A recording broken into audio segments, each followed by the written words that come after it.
Hello, hello, hello, everyone. I'm sorry that stream is so late.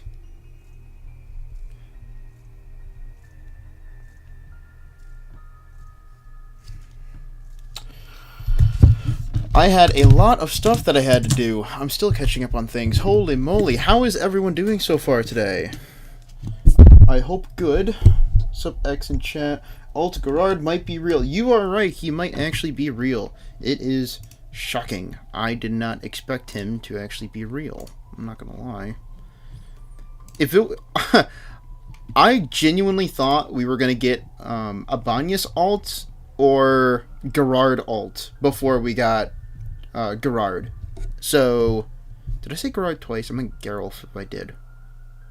Yeah, like I thought we were gonna get Geralf alt before Gerard. Regardless, whatever, that's what I thought. Short stream my ass? No, it genuinely does have to be a short stream because I have to go to an accountant early tomorrow. So unfortunately, the second maintenance gets on. We unfortunately do have to end stream. Hey Malcolm, how are you, man? I'm just going to do a couple of summons because I had a little bit of money on my credit card. Probably shouldn't have bought some summons, but I figured it would be a nice hurrah, last hurrah, because I don't think I'm going to be able to summon this coming Wednesday. Wait, no, today's Wednesday. I meant Saturday then. Next stream. Like, I don't think I'm going to be able to summon next stream because... Well, Wednesday, Thursday, Friday, Saturday, those 3 days, the event ends in 6 days. So, I mean, I could have, but I'm going to do it tonight. It's fine. It's whatever. How short? Yes, it's going to be... Short stream tonight is actually going to end this maintenance. It is very unfortunate, but I do have stuff that I have to do tomorrow, and that is the only reason why I am not sitting through the entirety of maintenance, which is also unfortunate because I want to say it is... I want to say it's a short maintenance today, unless I misremember. I might be misremembering. Maybe it is 3 hours long like it was last time, but I could have sworn it was 2 hours. Accountant, what's all these transactions? Oh no, it's bad, CC. It is bad. Like the large majority of the purchases I made for YouTube, if not all of them, like for my YouTube career, have all been from Dracom or Xsolla, because Xsolla is the company that does the oh my goodness, what is it? The store, the digital store on the actual, like, the website. It's Xsolla. I don't know why it's Xsolla. I don't know. I just know that it's different than the Google Play because I have transactions for Xsolla, which is for the packs of like the gem packs, and I know it is because they literally have an entire like art thing they email you where it's like Wizardry Variants Daphne like title art, and then it's like, oh, you bought this amount of org gems and Aaron gems and it's this much money. And then I had like other transactions from Google Play that literally just says Dracom, and the amount of purchases for this game that I have made is ridiculous. Do you want to know how much I actually spent on this game? Like, genuinely, like, I'm full on, like, willing to disclose how much I spent on this game. Like, I'm not gonna lie. It is bad. It is genuinely bad how much I paid, like, I spent on this game. Is this some Big Trouble? I don't know, not from USA. No. This isn't Trouble. This isn't Trouble. No. It's literally just me kind of, like, going over, like, what the transactions look like, kinda, in my email, and how I was able to just, like, essentially, I just wrote down all of my transactions that I've made onto a paper to calculate how much I spent. And then I also made, because they're kind of like receipts, and I kind of need them to fill out for taxes, because I got a 1090 form. That's a tax form that I was going to say YouTube, but technically it's Google that sent me the form, because YouTube is owned by Google. But but it is a tax form that they give you because you are categorized as a freelance worker, because I get paid through YouTube. So I have to fill out like all of my, like, all the transactions that I did to contribute to my streams and my videos and stuff, and literally all of my wizardry transactions go towards the streams and the videos, because I spent a ton of money to try to get the new character, to make guides of them, which I will also be making guides on them soon. But I also spent a lot of money to summon on stream. So I just took all of the transactions that I did, because 90% of them, if not more, I actually, like, paid for on stream. Like, that's why if you were to look back in the VODs, like, there's me just, like kind of, like, blacking out the screen, or, like, I'm looking on my phone and stuff, because it's usually when I'm, like, buying more packs, is usually when I'm looking on my phone and doing that kind of stuff. Outside of the account reviews, like, because obviously when I'm doing the account reviews, I don't want their information being exposed, so I'm just, like, I black out the screen so then I can just type in their stuff, and then, obviously. But no, it's bad. It's bad. Essentially, I was able to organize all of the receipts that I got from Google Play and Xsolla for this game specifically, and I was able to put them all into, like, a little Gmail folder that I can give my accountant if he needs it. I really hope he doesn't, because if he just needs the amount that I spent, I calculated how much. Like, to the single cent. Like, I added, like, the tax and everything else, so it's, like, exact. So I am more than willing. An account is painfully mid. That's true. I spent so much money on this account just for it to be painfully mid, compared to, like, how the average dolphin would spend in the same amount of time that I spent on this game. Like, it's catastrophically bad. But that doesn't matter, because I still paid a lot of money, and I need to organize my receipts for that money that's spent. So, either way, 1,000? You're thinking 1,000? Brother, I wish it was 1,000. It is more than 1,000. It is more than $1,000, okay?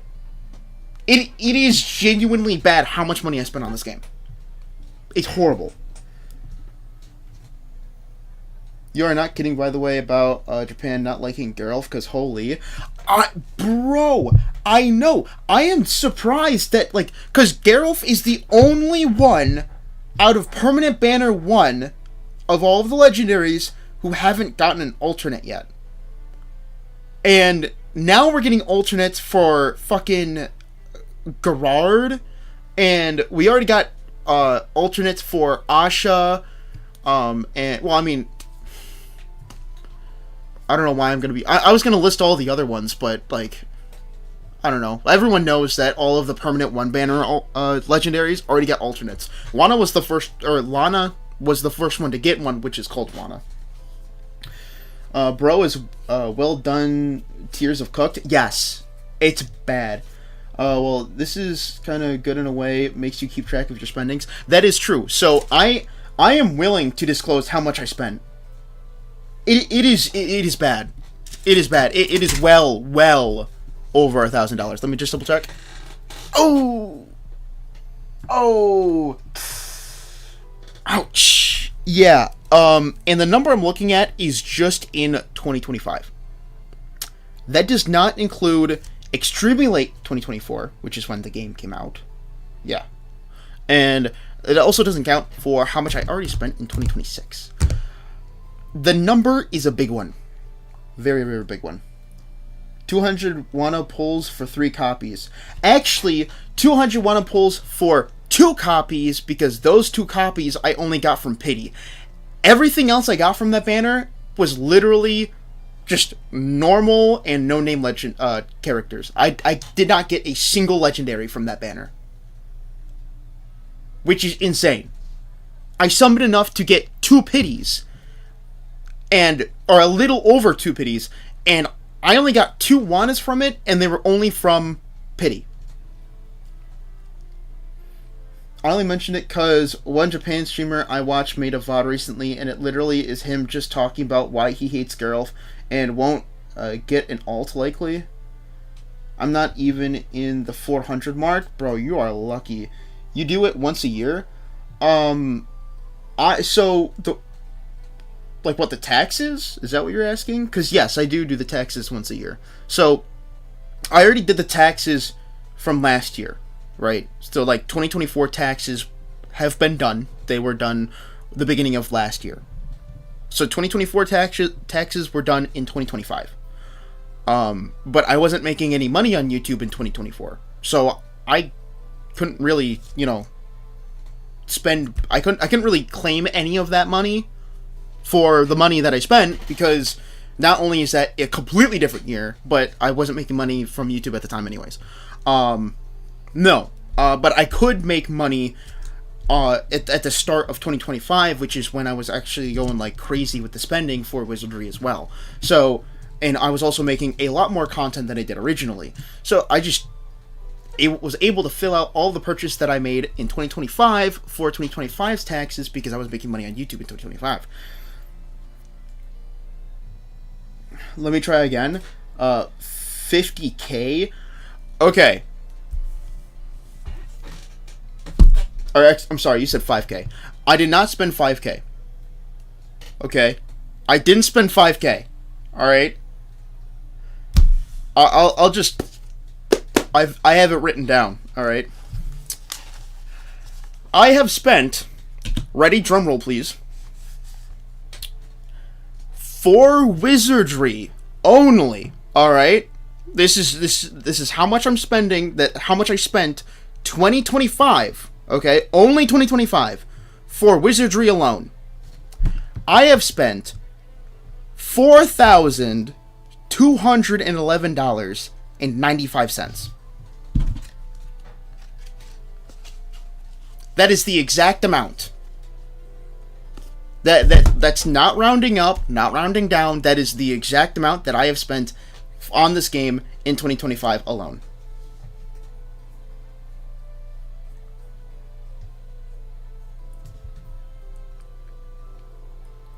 See, we could say it's not that much worth it to spend on Wizardry. Bro, it is... If you want to be a dolphin and only buy the mission passes, you are golden. And what I just said, the number that I just said, that I would prefer not to have to repeat constantly, that is the reason why I don't like calling myself a whale. Not because I didn't whale out on this game. I 100% whaled out on this game. Are you kidding me?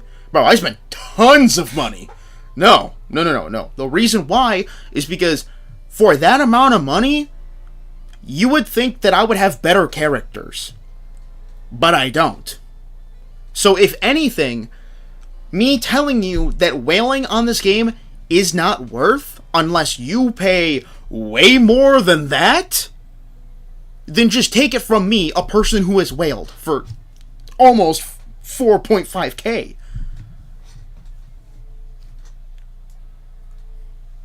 How bad is your luck, brother? Dude, it is extremely bad. I keep telling everyone, nobody believes me. My luck is absolute dog shit. Okay? And I don't say this for people to pity me. No, genuinely, I'm not looking for pity. I just want people to understand. My luck is so fucking bad. Almost 4.5K in, almost $4,500 does not save my account. That is how unlucky I am. Okay? That my luck is that bad. And again, I don't emphasize this for pity. I don't care if you pity me or not. Okay? I'm emphasizing this so that people understand that when I say my luck is bad, I mean it's bad. Okay? I've been struggling with this luck since I came out of the womb. Alright? It's been rough. Dude, if I had my grandfather's luck, oh, bro, I could spend $50 on this game total, and I would have the best fucking account in the US. I'm not even kidding. Like, if I had my grandfather's luck, because my grandfather is so extremely lucky, and it's not just him either. It's my younger brother too. He is insane with his luck. His luck is stupid good. Like, I'm talking like if we were talking like wizardry terms, they both got luck IV, max bonus points, and luck. Like they decked the fuck out in luck skill. Like, it is genuinely insane. Like, that's why, bro, that's why there are some cases where I felt like spending like mad fucking money, and then just like going over to my brother and be like, hey, look, I got this game. I spent a lot of money on it. I think you should summon for me. Like, just to have a little bit of his luck rub off on my account. You know what I'm saying? It's crazy. Hey, Somnio, how are you, man? That's how drastic my pulls are compared to X. Bro, Cheerful has insane luck too, but only when it comes to summoning for characters. When it comes to summoning for gacha weapons, he's like his dog shit. Excuse me, which is crazy. I would never imagine that. But, no, like, when it comes to characters, though, specifically, bro, CC has insanely stupid luck for characters specifically. It is genuinely nuts. So chances are you've spent almost 10,000 since launch, and you got to brag about is Mega Hobo? No! No. The majority of the money I spent on this game was in 2025. Like, that's the majority. Like, that's like 90% of how much I spent on Wizardry was in 2025. So I would say, at the most, it's probably 5k. If I had to lowball it, I would say probably like 4.6k. Like, that's like lowballing, you know? Everyone is so nice. For right now, just wait until the jerks come in. It's only a matter of time. Not if, but when.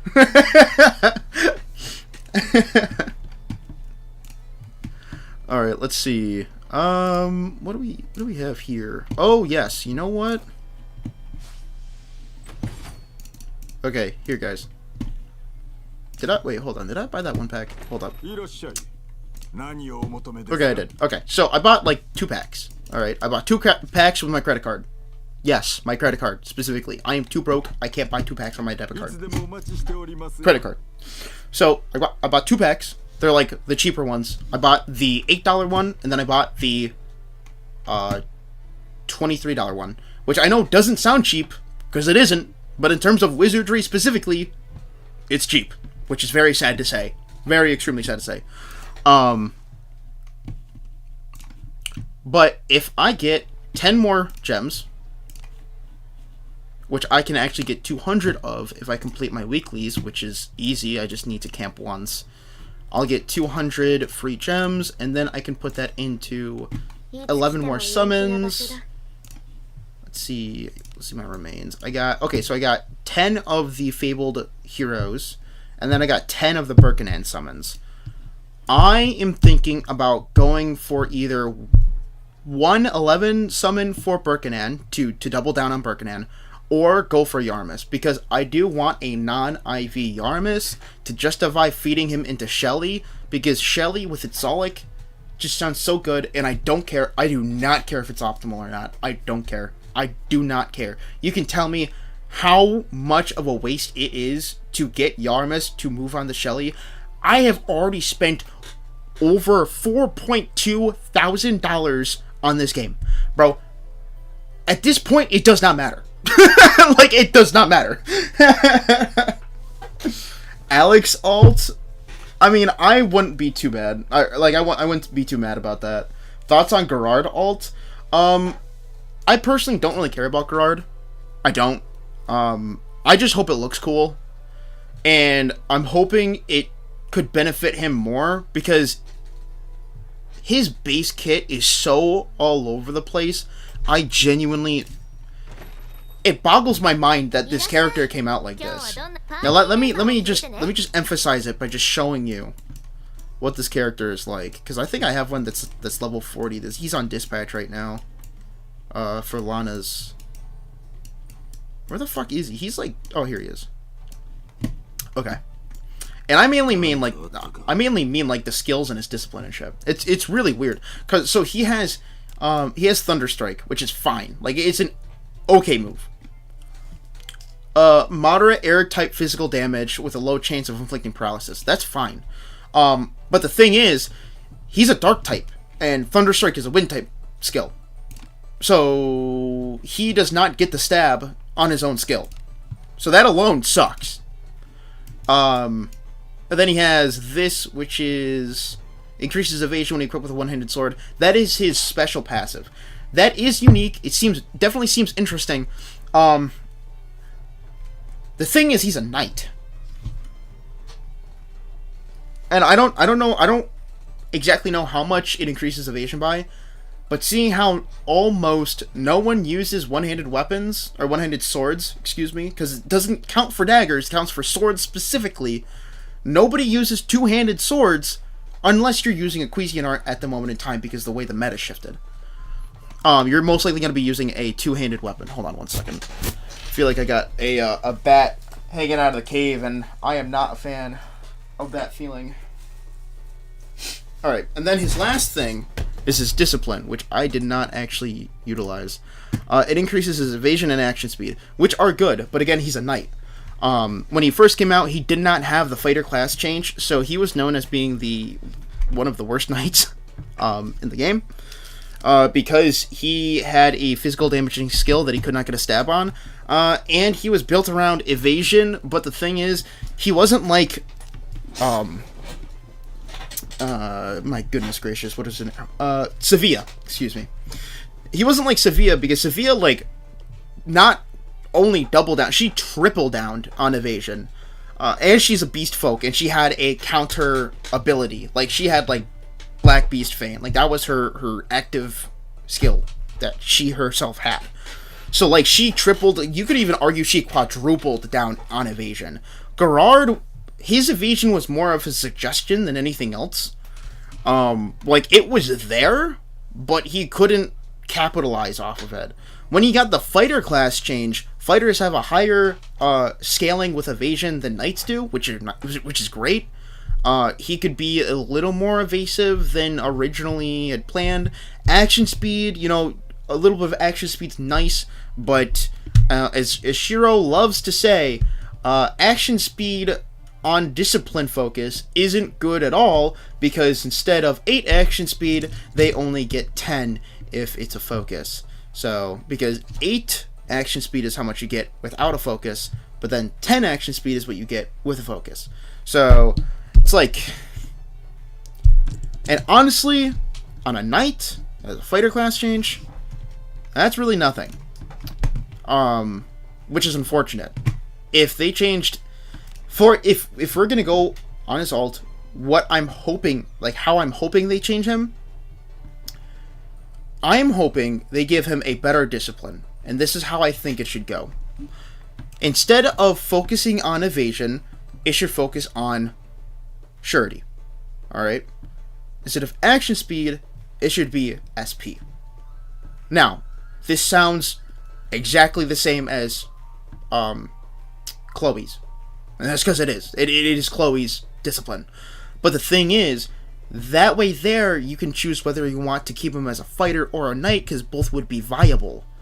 Now, realistically, they might just change one of these, where maybe action speed is surety or SP, or even attack, or instead of action speed, it'd be evasion that's changed. Or maybe they change it completely. Maybe it's like, he gets a status tolerance on top of maybe attack increase, or something that could be very, like, not what I would prefer. As long as it's better than this, honestly, I can't really complain about it. I'd probably complain, oh, it's not what I was hoping for, but that would be about it, because if it's better than this, then it's a helpful thing for him. For his lightning celerity, I'm gonna be honest, I don't know how to pronounce that, nor do I care.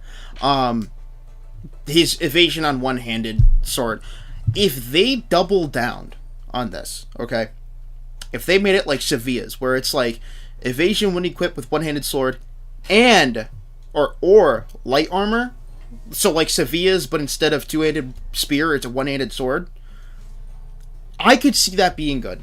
But if that's the case, then he would have to keep the evasion on his discipline to really, like, double down on the evasion.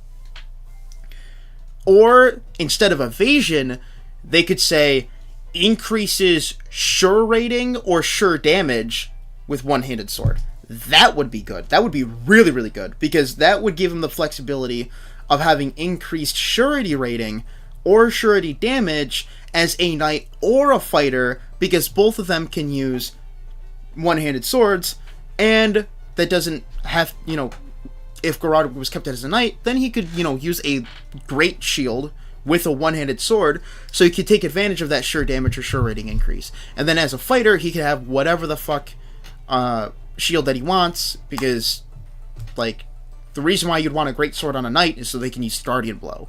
For a fighter, you can have whatever the fuck shield you want, doesn't matter. So if they increase it, like, have him increase in sure rating or sure damage with one-handed sword, I can definitely see that working out for him. That would be really, really good in my opinion. Or, fuck it, do both. Increases sure rating and sure damage with one-handed swords. Honestly, that would make him really, really fucking good. I'm gonna be honest, that'd make him really fucking good. Forget about the discipline. Like, at that point, the discipline doesn't really matter.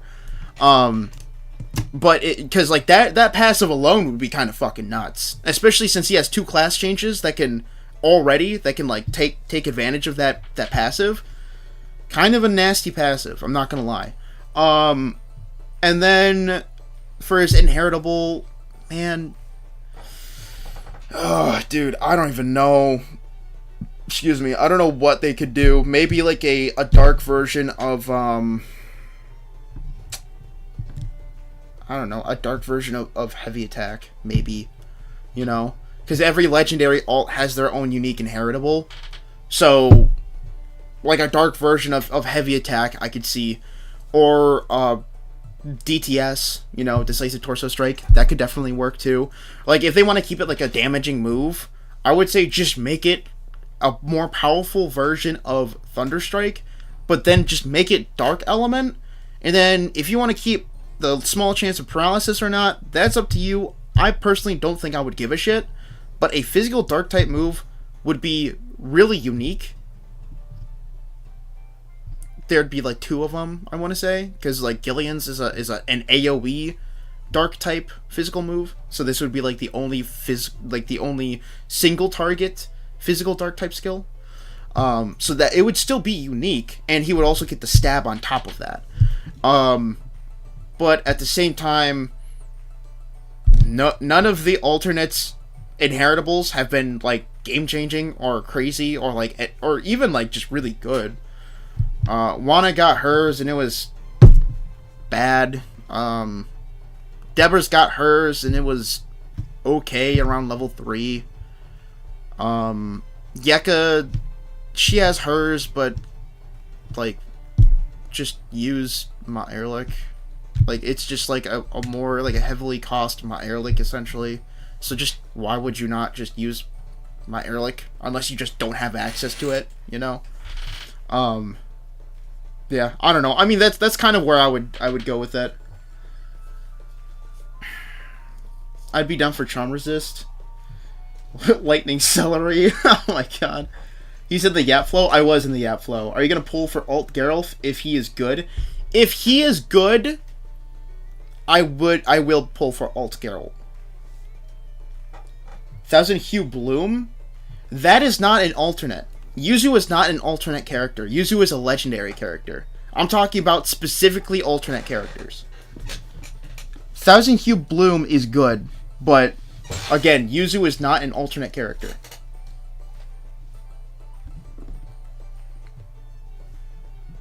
ADHD at moment? True.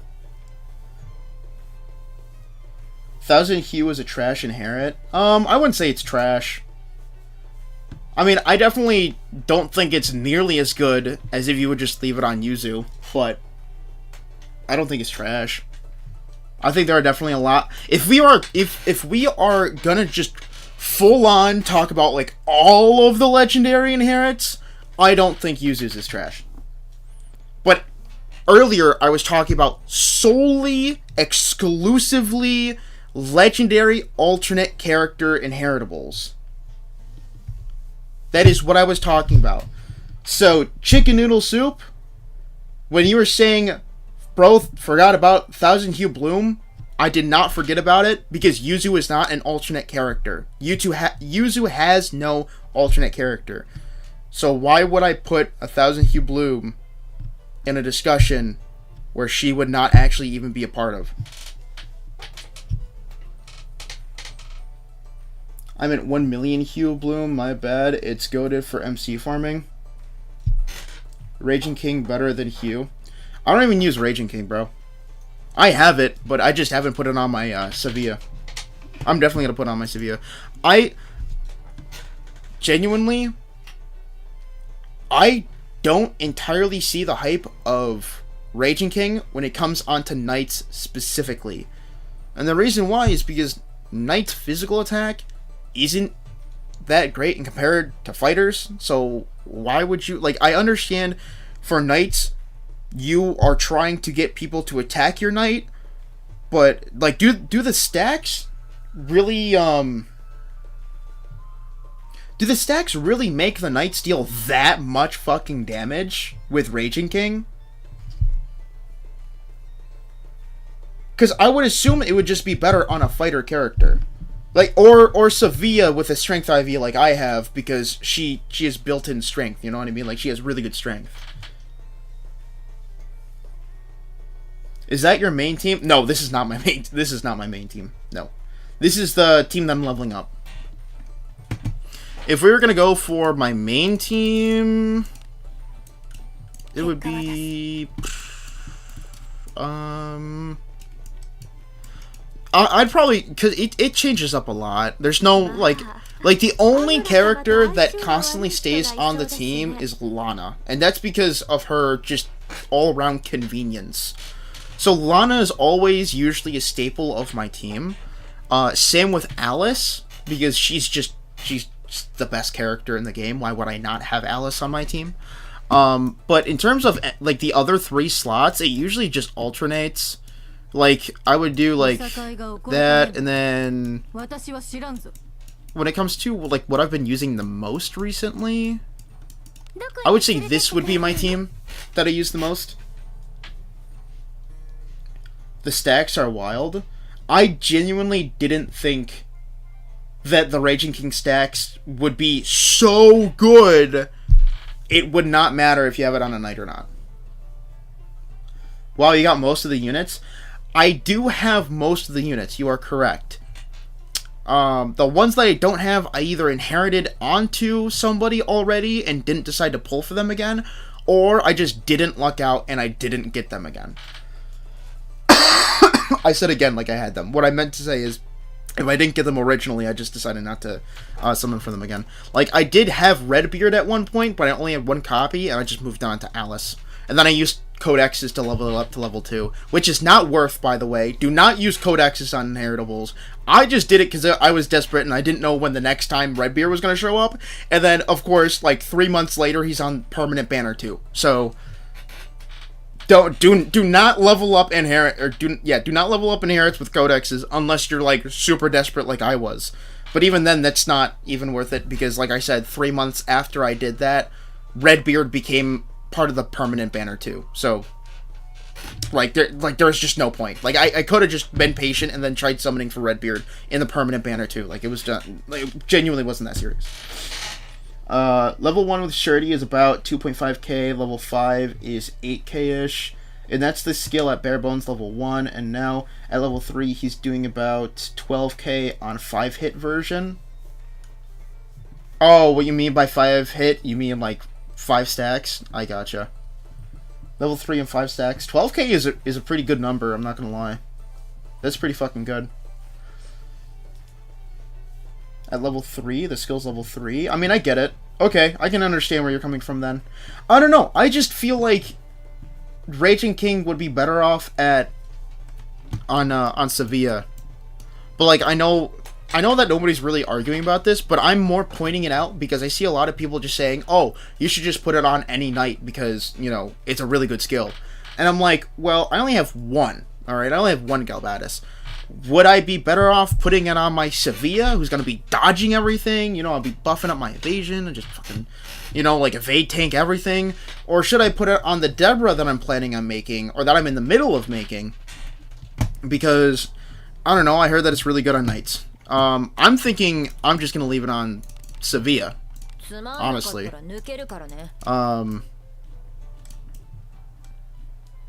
Where is everyone? Okay, so here's Deborah. I'm just trying to level up these characters, though, that I had earlier on the stream, because Shelly's actually almost maxed out. She's level 69. I just haven't gotten to an end to level her up yet. It's because I just don't feel like doing so. Speaking of Shelly, where the hell is she hiding? There she is. And then, who was the one I had up front? I don't even remember who I had up front. Oh, it was Eineke. What's your auto farming team? Whoever I feel like running. I don't have an actual designated team, as crazy as that sounds. I didn't care enough to do that. It's better to use GB, to be honest, because the damage ramps up and you don't have to actually take a hit to gain a stack. It's better to use over... Better to use over GB. Wait, what the fuck is G? Wait, what do you mean by GB? Wait, what? Raging King does that damage on a fighter or a knight.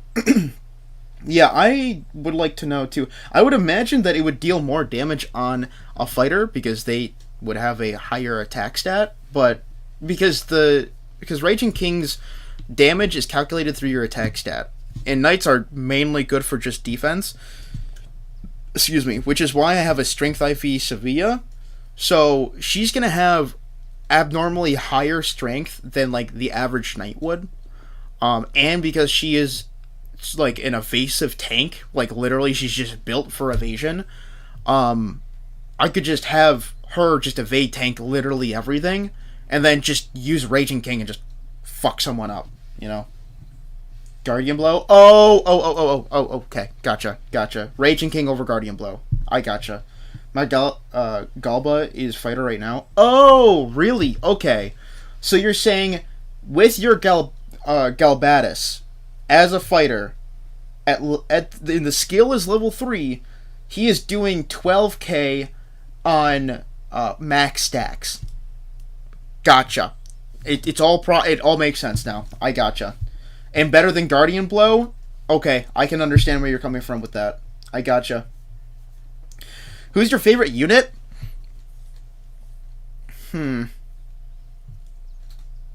That is a tough question for me to answer, and I'll tell you why.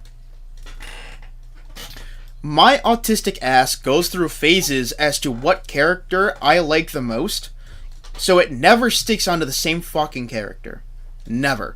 Like, there are times where it would last a relatively long time that my favorite character is this, but it could flip on a dime and my next favorite character is going to be, like, someone completely different. I'm going to be so fucking real. Because, like, when the game first came out, it was Juana. Then it was Ibanez. And then it was Juana again. And then more characters came out. And, like, I super fucking love how cool Yaramis is. Fucking Aura Farmer. Like, he was my favorite when he first came out, the first time the Blade and Bastard collab came out. And then I dropped him again for Juana. And then I dropped Juana again for Ibanez. And then I dropped it again for Juana again. And then I liked Alice for a bit. And then I liked Deborah. And then I liked Juana again. And then I liked Deborah again. And then I liked Shelly. I really liked Shelly. And then I went back on to Juana. I went back to Shelly. Like, it just keeps going back and forth between, like, a few different characters. So, like, if you had to ask me what is my favorite group of characters, I could probably tell you, but to bring it down to just one, it really depends on the mood I'm in. Like, I'm gonna be so fucking real. Like, it just depends on how I'm feeling that day. ADHD is crazy work? Bro, I know. It's bad. Is it whack if I never use knights? Bro, I don't use knights either. Like, if you're looking on my team right now, the only knight I have on my team is Sevilla. You could argue Eineke, but she doesn't have the knight title, so fuck you. But at the same time, the only person that is actually like a true knight on my team right now is Sevilla, and that's only because I'm leveling her up. my main team, if you looked again, I have no knights. The only person that I would ever consistently have as a knight would be my MC, and that's because I just use him as a support. So he'd essentially be like a priest with better defense. I don't even like use him as a knight. I don't use nice defense. Like so my main team is MC, Juana, and Abanias. I would have okay. We'll go based off order. So from left to right, I have Abanias, Juana, and Shiyu. And then on the back, from left to right, it's MC, Alice, and Yuzu. The only person who is capable on being a knight on that team is Juana and my MC. My MC usually stays as a fighter. Usually. Recently, I've been going a little more towards knight for MC, just for the extra bulk. But for the most part, it's just been fighter. And then Juana, the only time I have ever taken Juana off of fighter after I changed her the first time was to get the skills between 60 to 70 from knights, so like the 60 to 70 knight skills, and then I changed her back to a fighter. I do not use knights. And that's why I always ask people like, hey, what's the best way to build this knight? Because I just don't build knights. I think they're a waste of time. Like, genuinely. I think they are a waste right now. With the exception of a few. Deborah, like Knight Deborah, I'm not gonna lie. With her alternate, she's got some pretty crazy surety gaming, alright, for knights. And knights miss out on a lot of damage, but with the Way of the Thief and her alternate's discipline and her alternate's passive, like just her alternate alone kind of goes fucking nuts, alright? And then she gets the full benefits of the Beast Folk Goddess Inherit, which lets her regen SP. And then, you know, like, she just has everything going for her to be a really, really, really, really good knight. And then there's also Sevilla, which, I mean, is kind of like Deborah, but less crazy on the surety and more crazy on the evasion part. So, like, those two I would use as a knight. I know Barbara is also good as a knight, like, for free-to-play players that don't have a good, like, legendary knight. Barbara is, like, the next best thing. And I understand why. It's Beast Folk, and she's a knight, so, she's got the SP pool, which knights starve for. Like, they are SP hungry. But the reason why I think knights are broken, and I've been through this rant multiple fucking times. Like, if you go through, like, all of my VODs, you can see at least, like I've been definitely calming down on it, but before, in the past, knights, I have ranted about how fucking broken they are. And I don't mean broken as in, like, they're crazy good. When I say broken, I mean, like, they don't functionally work. And what I mean by that is, their main focus would to be taking hits for your team and taunting the enemy. Taunt works half the time. It's a suggestion, not a rule. Alright? So when you taunt an enemy, they still have a chance to target somebody else on your team. Like, they don't they don't hard focus on the person that inflicts taunt. Like, just in general. Like, you can have a person that uses a move that puts taunt on themselves, so that everyone would kind of, like, focus on them, but they still wouldn't hard focus, they would go for everyone else. Okay? Because it's a suggestion. It helps modify the aggro bar. It increases the aggro percentage, or the aggro progress, however you want to say that stat is. It increases their aggro, but it doesn't make everything that you inflict it on target them specifically. So, that alone is dog shit, because what is the point in wasting a turn on a suggestion? You know, like, as a knight. Because, like, your main focus is taking hits for the team. That's what you want. That's what you want to do. You want to get in the way of other people and take the fucking hit for them, so then they don't have to worry about tanking anything, and they can just worry about dishing damage or supporting the team. That's what you want. But knights can't do that. Even their cover skill, like all of their cover skills, if you read them, they are all a suggestion, they are all a chance of working, and they're affected by luck. Like, so, not only is taunt not guaranteed, their covering skills, which only they can learn, is not guaranteed. They can't deal damage unless you have some hardcore built, like, surety, like, like build for them, because that's the only way Knights can do good damage outside of Raging King. Okay, you have to make sure that they have a high surety stat and they can dish out good surety damage. Like, if you have Way of the Thief accessible for them, make sure you get it, because that increases your surety damage. So they can't deal damage, they can't properly cover, they can't properly take aggro. They can increase the team's overall damage mitigation, but it's only for one turn, and if they don't act last out of everyone in the turn order, it just goes away, because Knight's defense only lasts for that one turn, and you cannot extend the time frame that it's accessible for. Like, once you inflict it, like, not even Agora's Blessing will increase the duration. So, like, yeah, they can increase the amount of damage mitigation that your team has, but only for that one turn, and your Knight better be slow.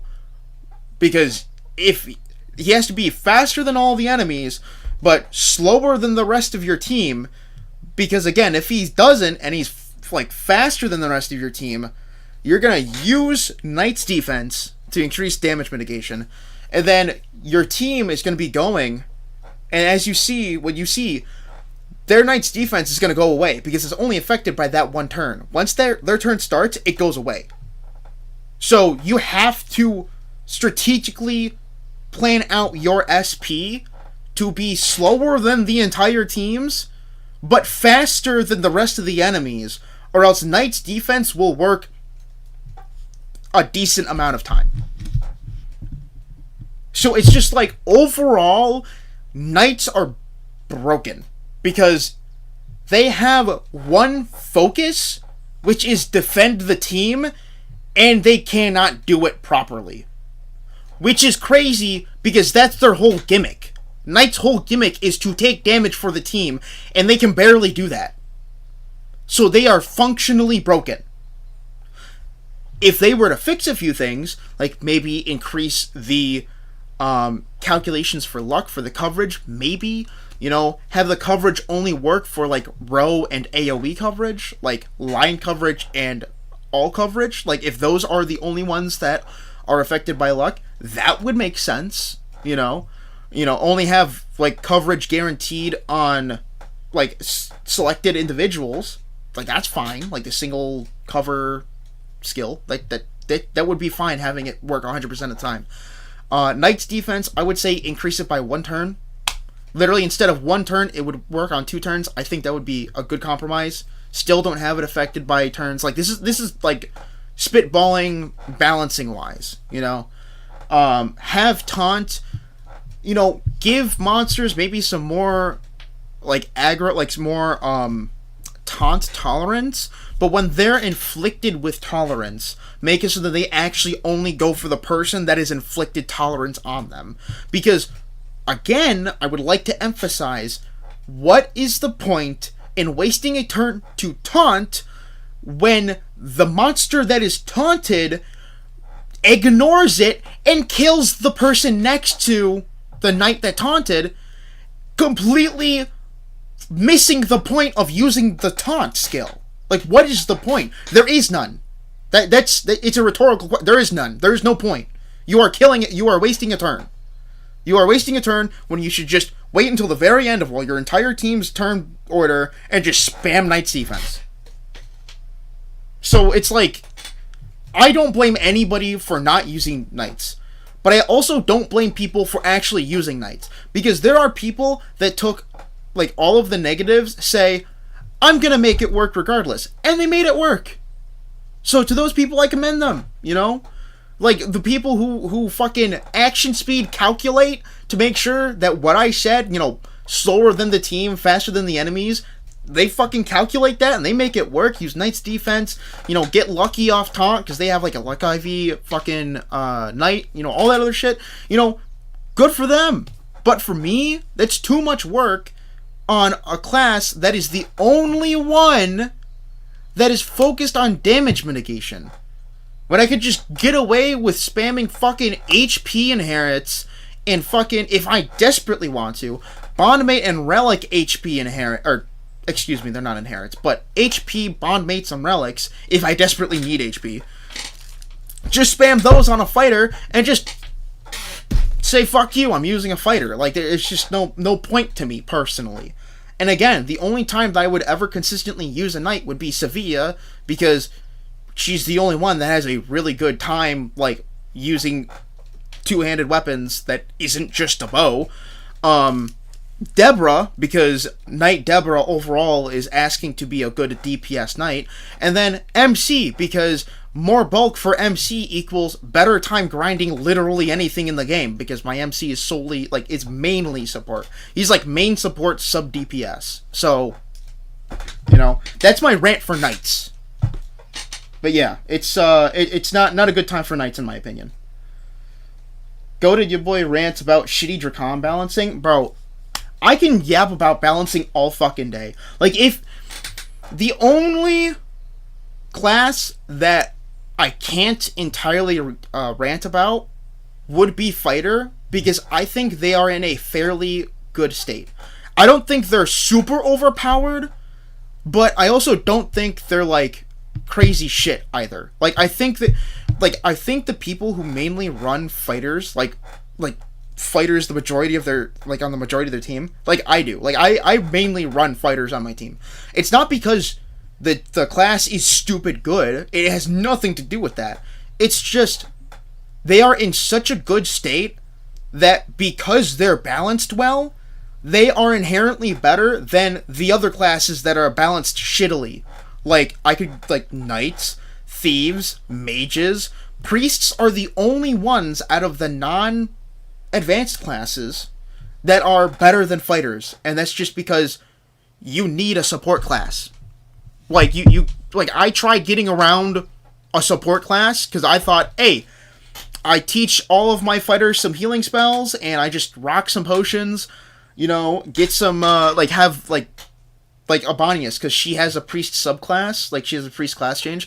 Have her learn all the priest skills, have her be the fighter, and then have her be, like, the main, like, support, kinda, like, if I need it. And for the most part, it didn't end up too badly, but there are just some fights where it's like, you need a support class. Like, there's just no getting around it. So, like, just having a support class on your team at all times, just for convenience sake alone, is, like, the best thing you can do. So, priests, like, if I were to say, you know, if I were to be asked, what is the best non-advanced class in the game, I would say priest. Because in the current state, and this has been that way since the game dropped, in the current state of the game, you cannot get away without having some kind of support on your team. So a class that's focused on support, obviously is going to be really fucking good. And that's why Alice is the best. Like, the best, like, character in the game. Because she has priest, and then, which is, you know, cleanse, healing, and support skills, and then she has a class change of mage, which was really good when mages were considered good. But they're not considered good anymore, because we can outdamage them very easily with somebody inherited Moment of Finality with a two-handed weapon. Like, it's just that simple. They can out DPS, like, AoE a mage easily.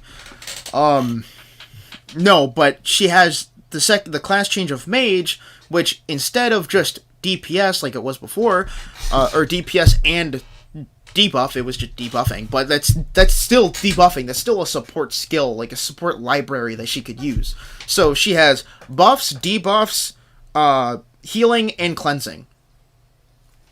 And then she has inheritable that increases the amount of turns that those last for, like just all of them in general.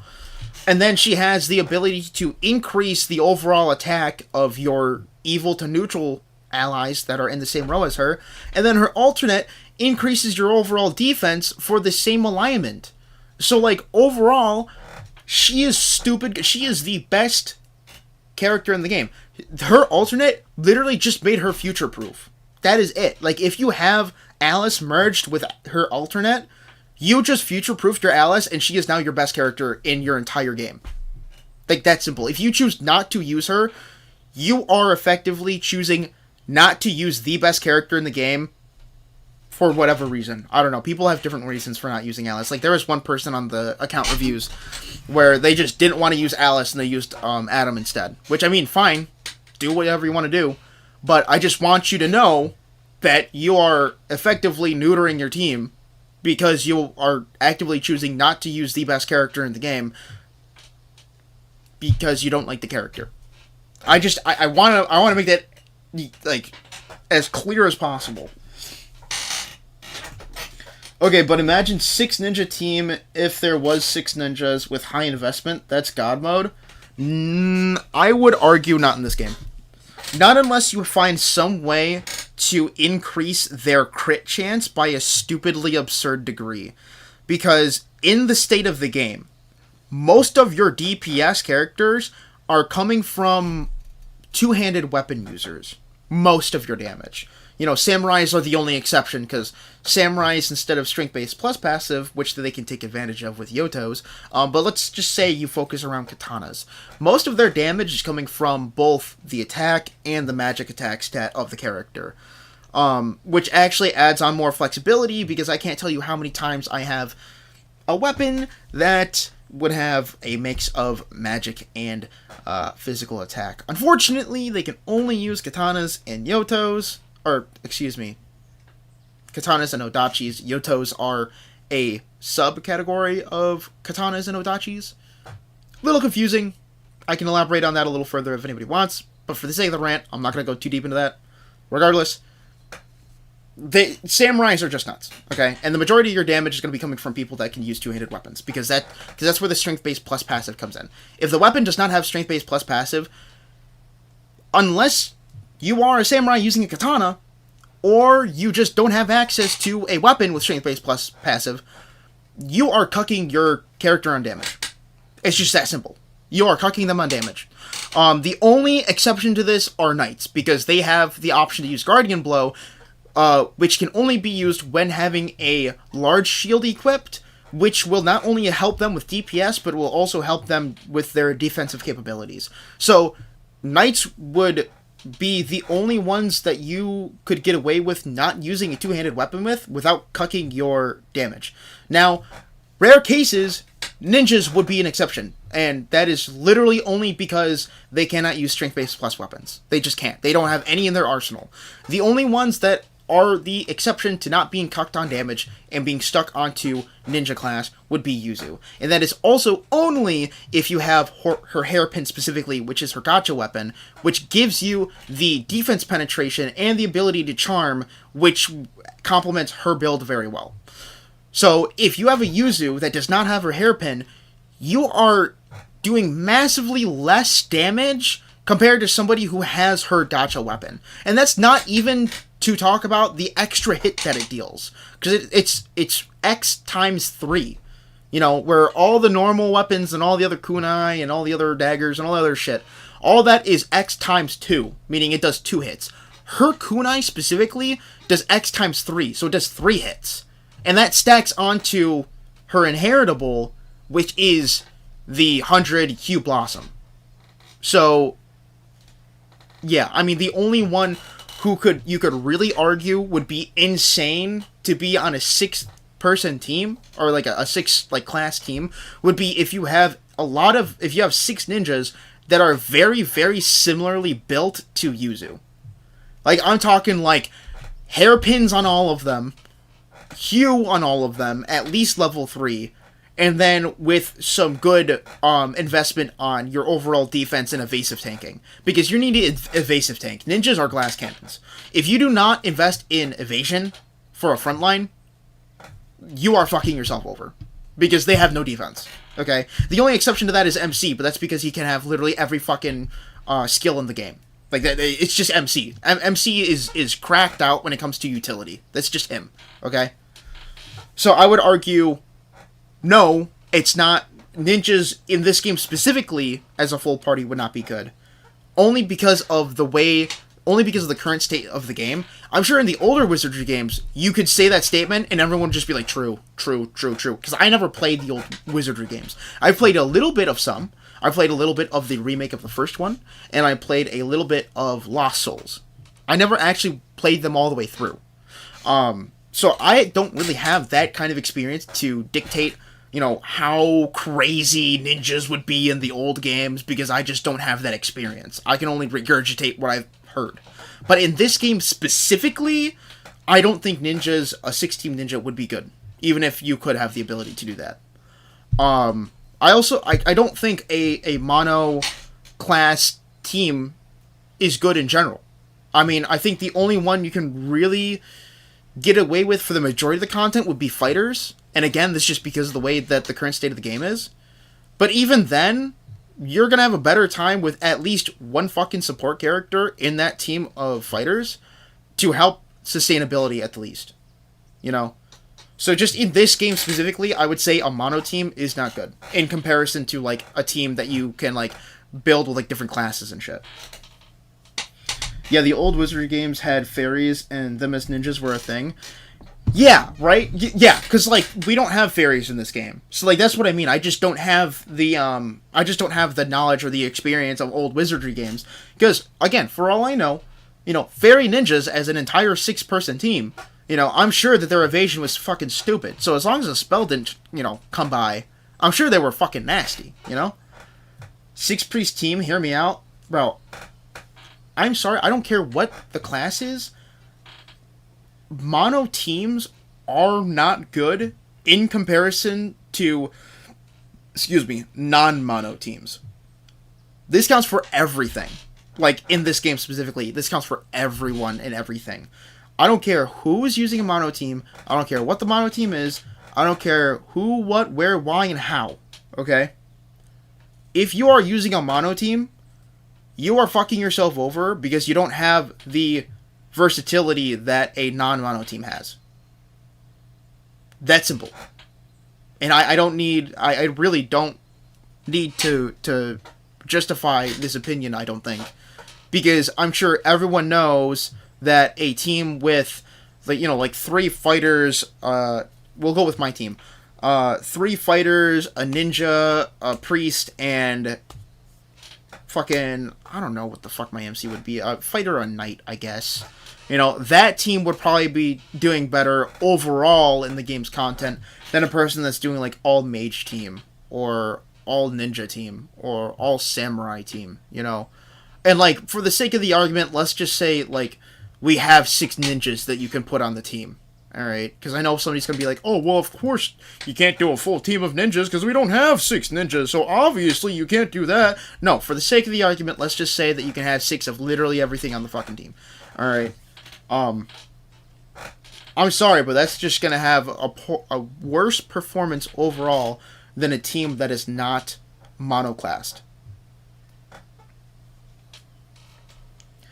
What if 6 mage? No. It does not matter what the class is. A monoclass in this game specifically is not good. Imagine 6 samurai team with hypothetical the ninja katana, spear katana backline. That would be better than 6 fighter team.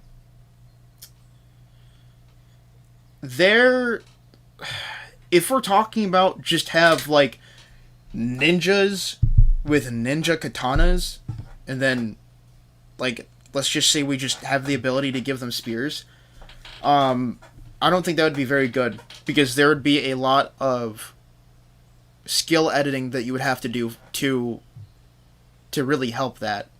Because all of their skills are mainly katana and odachi specific. So you can't use like 80% of their library if we were to just throw spears on them.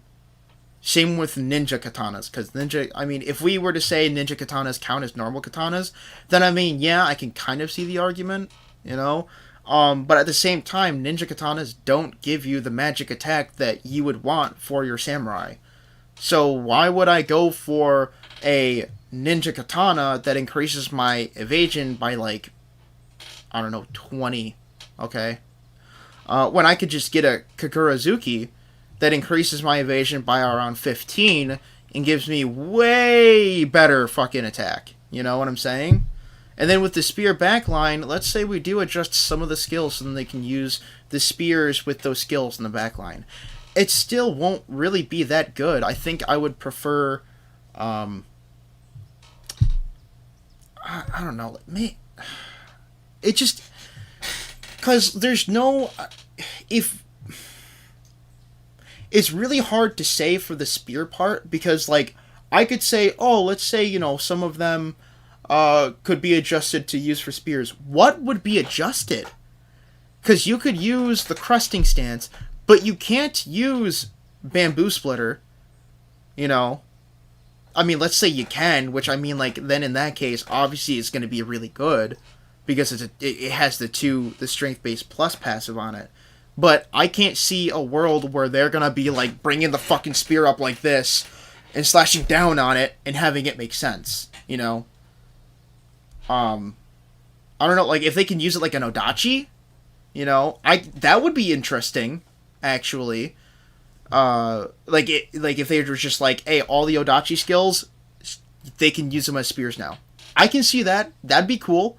That'd be interesting to see, for a samurai to have a spear in the back row and then be able to, like, fully sweep the front row. That would be interesting, I would agree. But I also just don't necessarily see it doing crazy work like a samurai would do with just a katana, if that makes sense. Because I would prefer, like, if I were to be forced to have more than one samurai on a team, I would prefer to have 3 samurai in the front row being able to spam bamboo splitter, and then in the back row have, like, a priest, and then, like, I don't know, 2 fuck-ass people that doesn't really matter, because, like, the front row would be kind of fucking stacked at that point. You don't really need a back row, with the exception of support, you know? Ninja Katana is basically Spear Katana, though? Ninja Katana gives you a lot more evasion than Spears do. Spears give you 4 evasion. Ninja Katanas give you more. And not only that, but like I said, Kagurazuki gives you roughly, the same amount of evasion that a Ninja Katana would do. And Kakurazukis are samurai-specific because they are katanas. That's why I'm saying, why would I use a Ninja Katana over Kakurazuki if we were talking about doing a whole evasive tanking samurai build? Because, like, if I were to use a Ninja Katana, like, I'm losing a lot of attack because they don't give you magic attack with roughly, not the exact, but roughly the same amount of evasion that a Kagurazuki would do. So why would I not just put a Kagurazuki on my front row samurais, and then the back row I could say, hey, hypothetically, let's say we give them a spear that works similar to an Odachi. Ninjato is not Naginata? Then what is what the hell is that? Naginata? What the hell is a Naginata? If it's not a ninja katana, what is that? Priests with alt class fighters could maybe work, right? No access to ESS, but could throw DTS heavy on them, I guess. So, yes, I do think they could work, because I ran Abanias as a priest frontline for a while. Her as a frontline priest, I actually used to kill the Greater Warped One, or excuse me, the Greater Sealed Demon, not the Greater Warped One. I actually killed the Greater Sealed Demon for the first time with a frontline Abanias, frontline priest Abanias.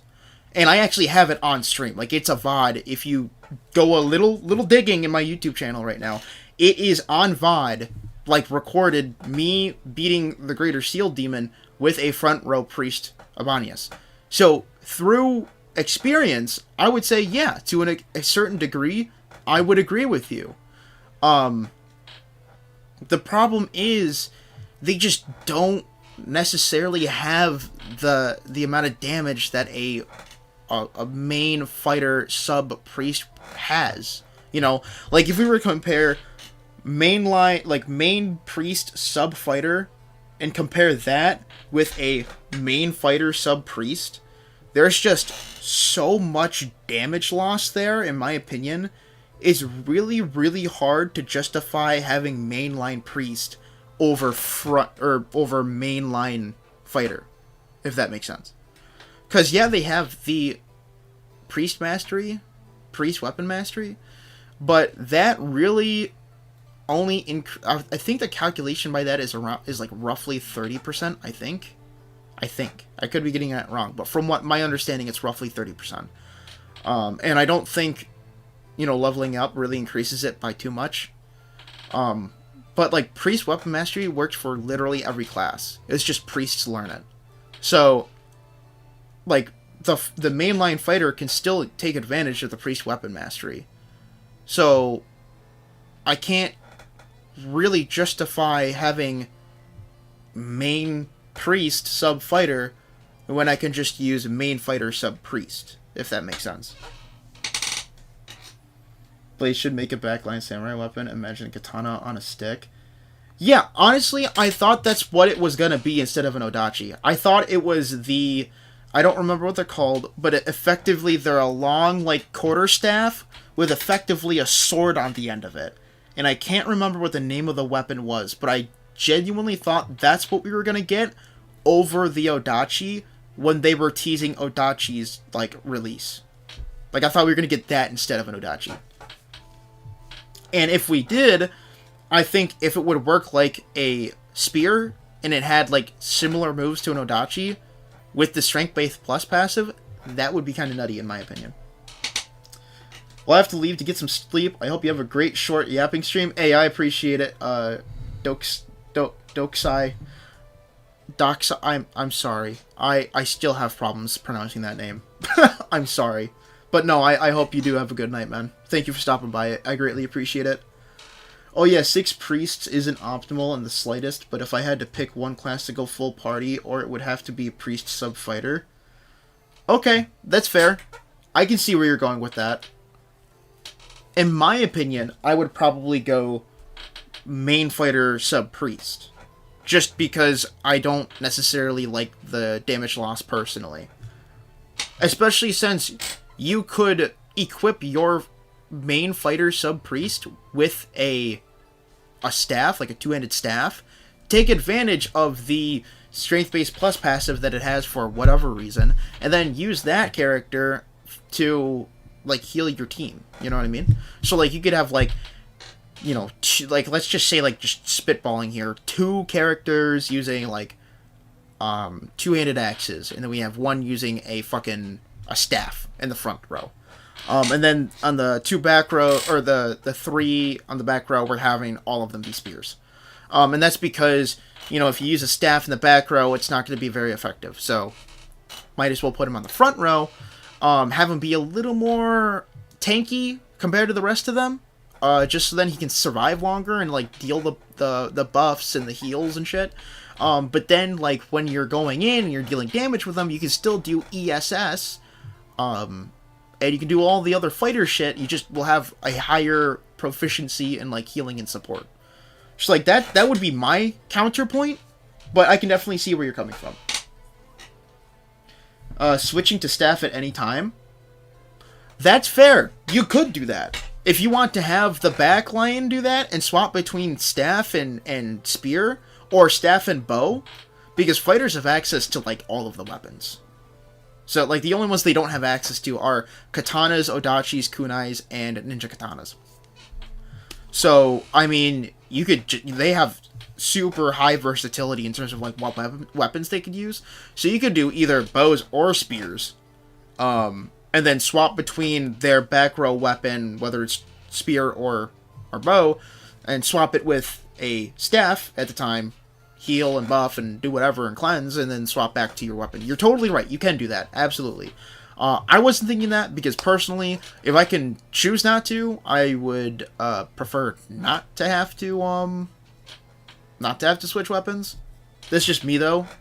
I just feel like, you know, changing your weapon mid-combat is just a pain in the ass to remember, because in my head I'm just like, okay, my team's set up, let's go. You know, that's just me.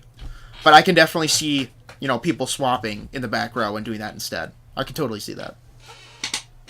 100%. Is 1 thief, 2 fighter, 1 ninja, 1 ranger, and 1 priest a good setup? I would say as long as you have a good front row that can deal good damage, it can at least tank 3 hits. And then you have a support in the back. That's all you really need.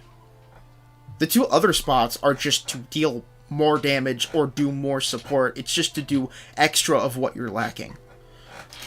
Because, like, the front row, like, you could have, like, 3 knights in the front row, and as long as they're doing, like, decent damage, that's good. If you have 3 fighters in the front row, and they can tank a couple more hits than usual, and they can still deal, you know, dish out the damage that fighters normally would, that's still really good.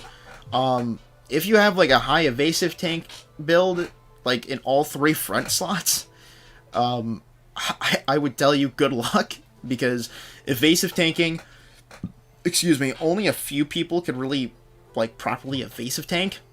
And those are, like, you know, Sevilla, you could argue Gerard, Ophelia can actually evasive tank if you don't have a good legendary evasive tanker.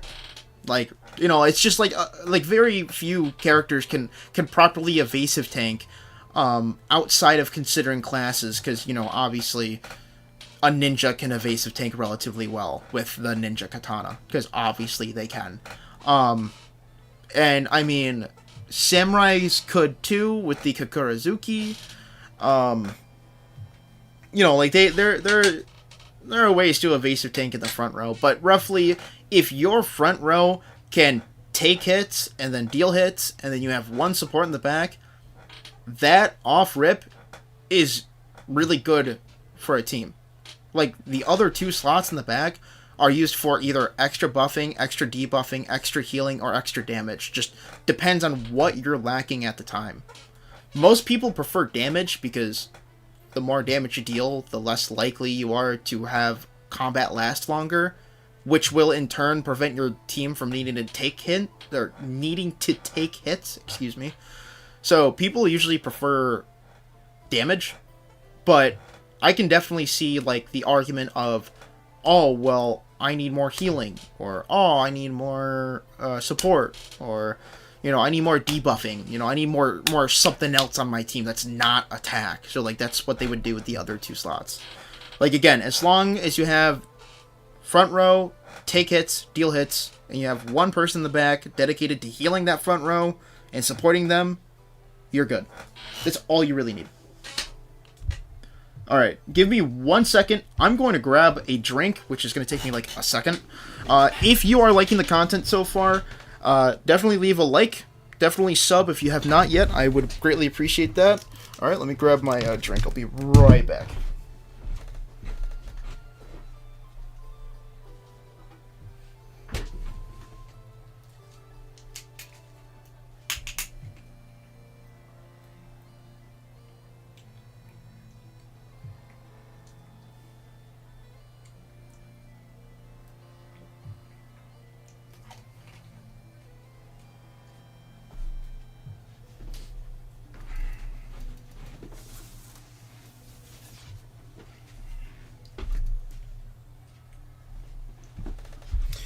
Alrighty, told you that would be very quick. Oh my goodness. Hold up, chat was bugged for me. Alright, there we go. Alright, so the original plan was to summon. We need to camp first. Did I actually camp? I don't even know if I did or not. I was too busy yapping. I did not. Okay, we're gonna camp. We're gonna redeem some gems. We are going to then pick up some bones to summon. And then we're going to do some quick summoning before maintenance ends.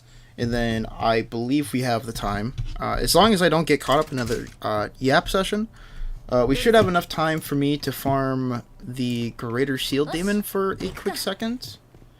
I would like to do that. If not, I would probably farm the Blade and Bastard collab, because I would like to try to get a 4-star event gear. That would be great. So either Greater Shield Demon or just casual junk farming in Blade and Bastard collab. I'm probably going to be heading more towards the latter than anything else because the Blade and Bastard collab is almost done. It's like 6 days left. Damn, just made one of the best meals of my life. Yap, enhanced by my cooking skills. Hey, you know what? If that's what my Yap sessions are good for, I'll take it. Enhancing people's ability to make meals.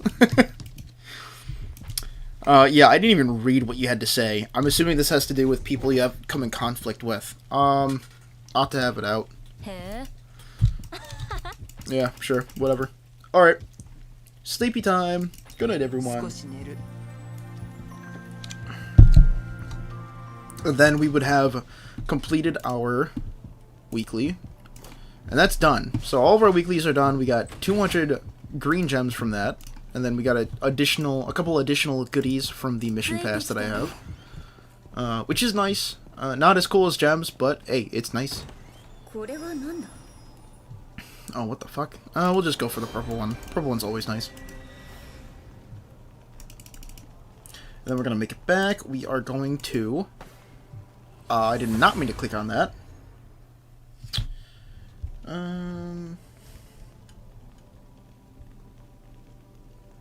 Let's see here. But I have Malcolm in it? Bro.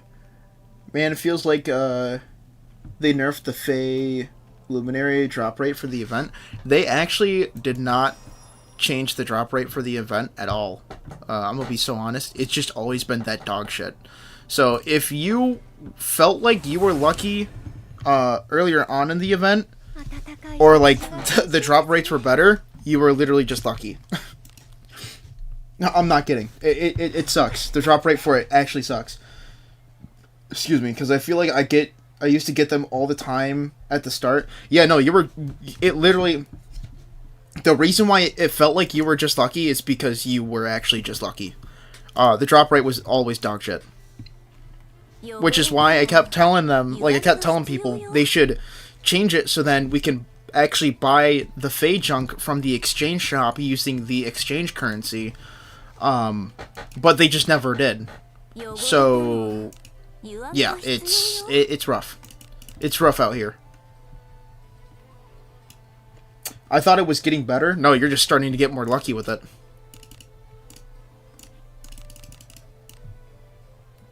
Yeah, no, they never changed the drop rate for it.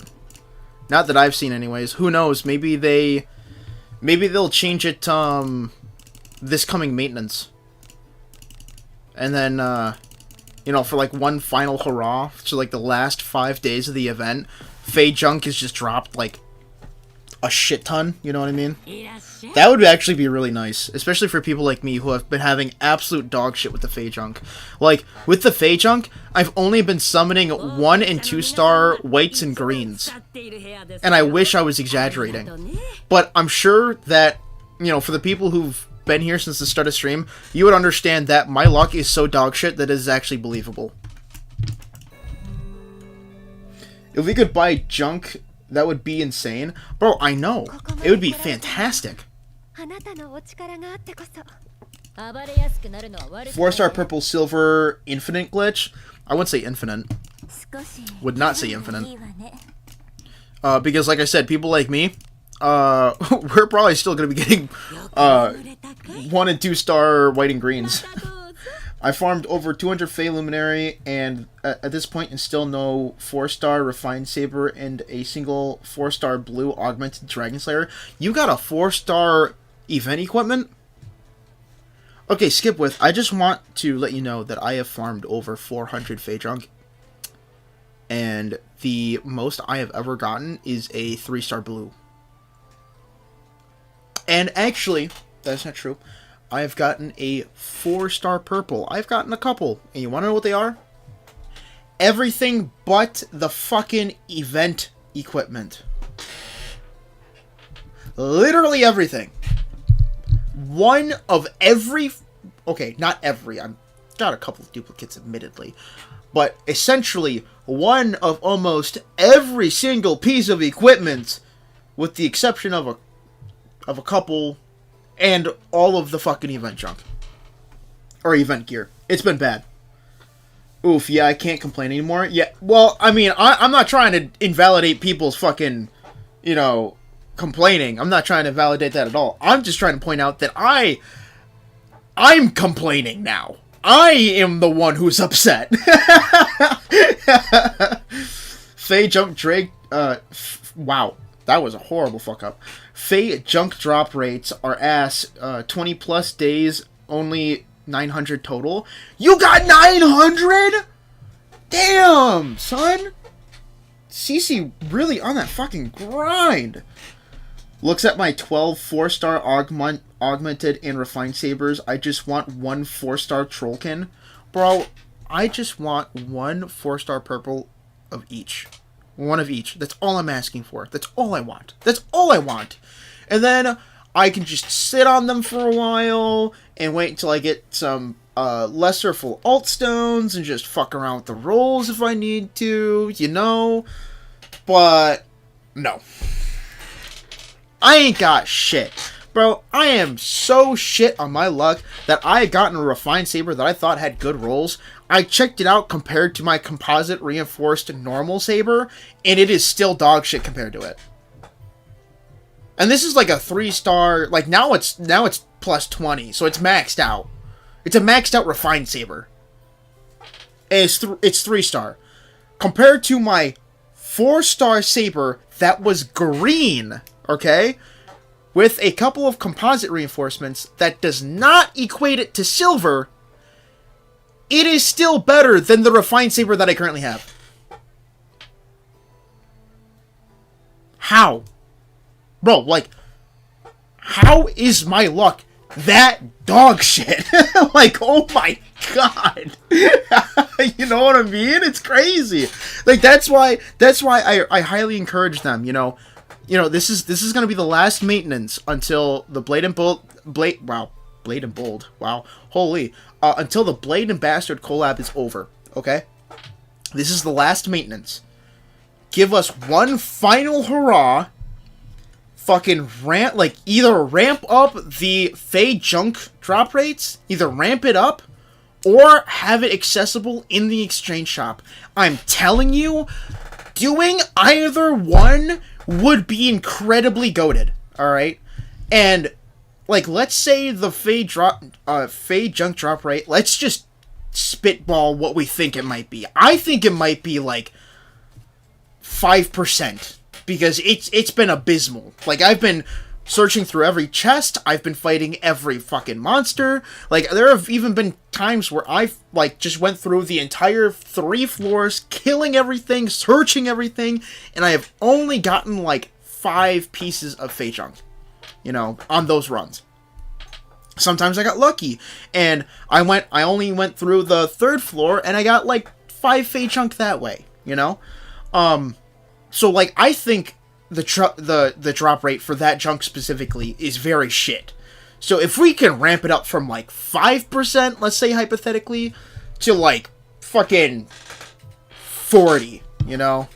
I was gonna say 50, but I feel like that might be too much. Like, half the time you have a chance of dropping, like, Faye junk, that's But, you know, if for the last, like, 5 days, alright, we get it to, fuck it. Fuck it. Let's say the last 5 days, we ramp it up to like 40 to 50% spawn rate, alright? For the last 5 days.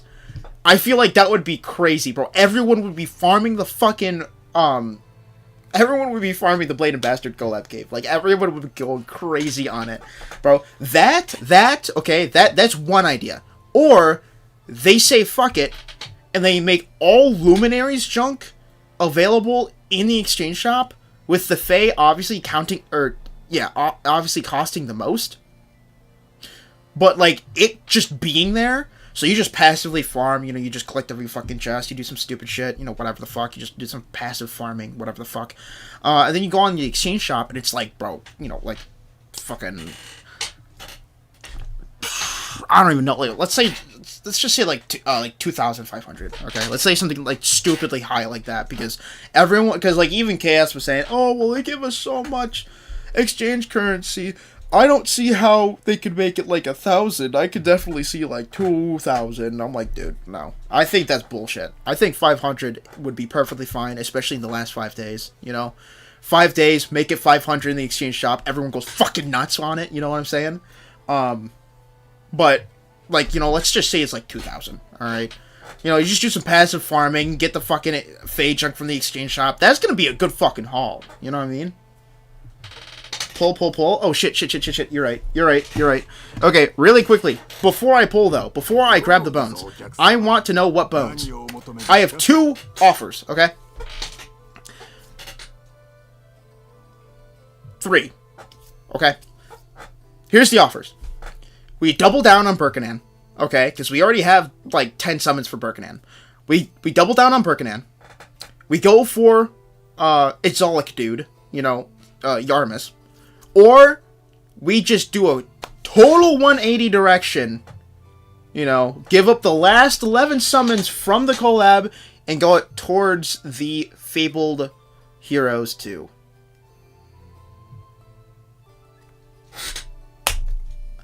I don't think we should do Fabled Heroes, but I do need one more Shiyu to discipline my Shiyu to D9. Obviously, there's chances of that not happening at all. So, like, that's, like, more risky than anything. So, do we want to double down on Burke, or do we want to go for Exolic Man to give Exolic on Shelly? What do we think would be best? Because Fabled Heroes, especially since it's lasting longer than the collab, that is the riskiest. Because if we go for Fabled Heroes, I am effectively completely missing out on just full throttling Blade and Bastard collab one last time, without guaranteed of it ever coming back.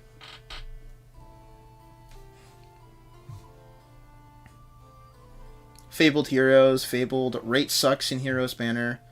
Chance at Ichimonji? No, there's no chance at Ichimonji. And I'll tell you why. I'm only getting green bones, and I do not have enough for pity. So I probably should have specified that so then people knew. I will not ever be able to get Ichimonji from this because I do not have the bones nor the pity for it. So I have no chance on getting any of the gacha weapons. None.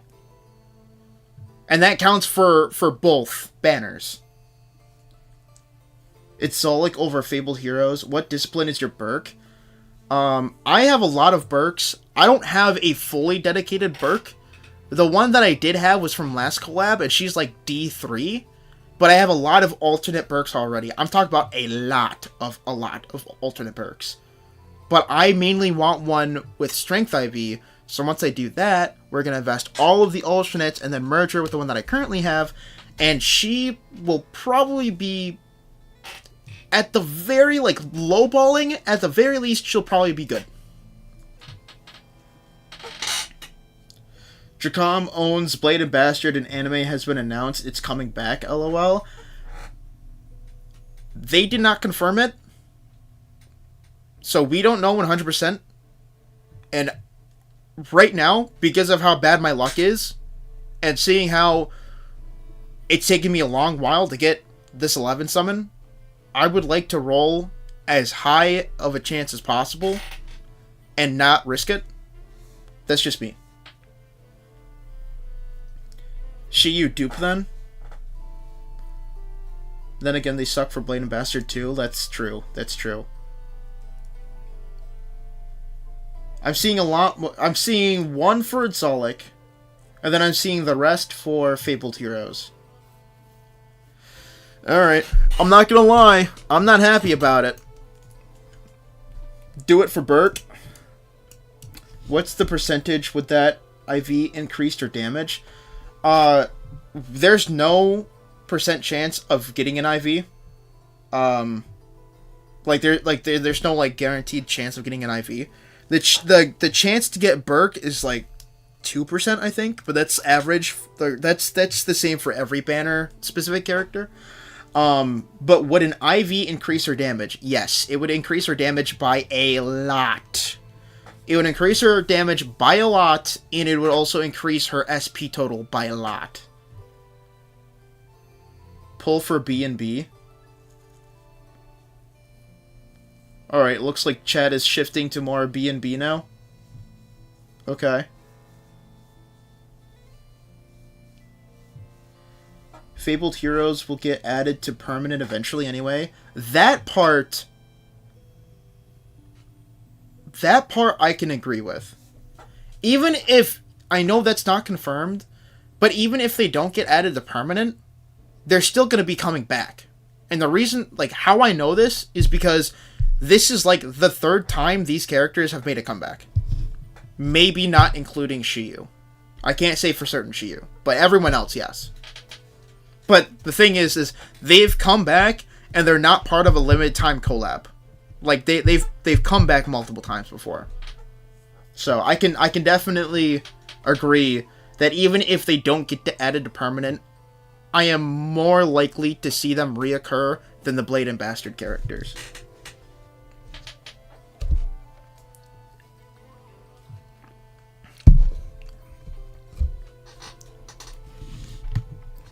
So right now, it looks like we had a few people change their mind to Blade and Bastard. We have some more people saying do it for Burke, like Frozen Sanity. I think CC is the only one now who is saying, like, who has weighed in that's saying to get the Fabled Heroes. I do have 10 Fabled Hero bones, okay? Those 10 are premium. So it's not like I'm not going to summon for Fabled Heroes. I'm still going to. It's just if we want to double down on Burke or not, essentially. Or go for Zolik. But it's looking like people are saying going for Burke. So we honestly, I was leaning more towards that personally, but I would have gone for Fabled Heroes if everyone else wanted to. But it's looking like everyone wants to go for Burke. When you collab with yourself before the hype is here with the anime release, and the most popular character isn't dropped, garbage. That is true. That is a fumble. I've seen a lot of hype for Garbage just for her to not make an appearance. That is crazy. Instead of Garbage, we got an alternate Burke. That I don't even think is in the manga or anime, I don't think. I think that's just, like, non-canon Garbage, I think Alt Burke is. It's like 90% certain this will not be the last time we see Blade and Bastard. Okay, that's fair. But on the case of that 10%, you know what I mean? It's just like it haunts me in the back of my mind. Like, even if I don't get Burke, alright, let's just say hypothetically I don't get Burke. At least I know that I summoned and didn't get her. In the case that I didn't summon for her, and then I'm like, oh, what if I did get Burke, though? You know what I mean? Garage. I know you meant Garbage, but you forgot the B, so it came out as Garage. Garbage is a child. Yes. I want to say you're right. She is a child, I think. I don't know. They never really specified her name, but she looks like a child. But I don't see why that's, like, that big of a deal. Like, have you seen how she acts in the manga? Like, she literally acts like a dog. Have you seen a child party member? I have not seen a child party member, but I have seen a party-like, or a party child-like party member, and that would be Yursa. And people can argue with that with me all they want, but all I'm saying is, bro, she looks more childlike than the rest of the cast. That's all I'm saying. And I know she's just a female dwarf. I know that, alright? Don't shoot! Don't shoot! Alright? All I'm saying is, I could see her being in the classification of Lolly. That's all I'm saying. Alright? That's all I'm saying. Alright? Alright? I'm not here to debate it. That's all I'm saying. Alright?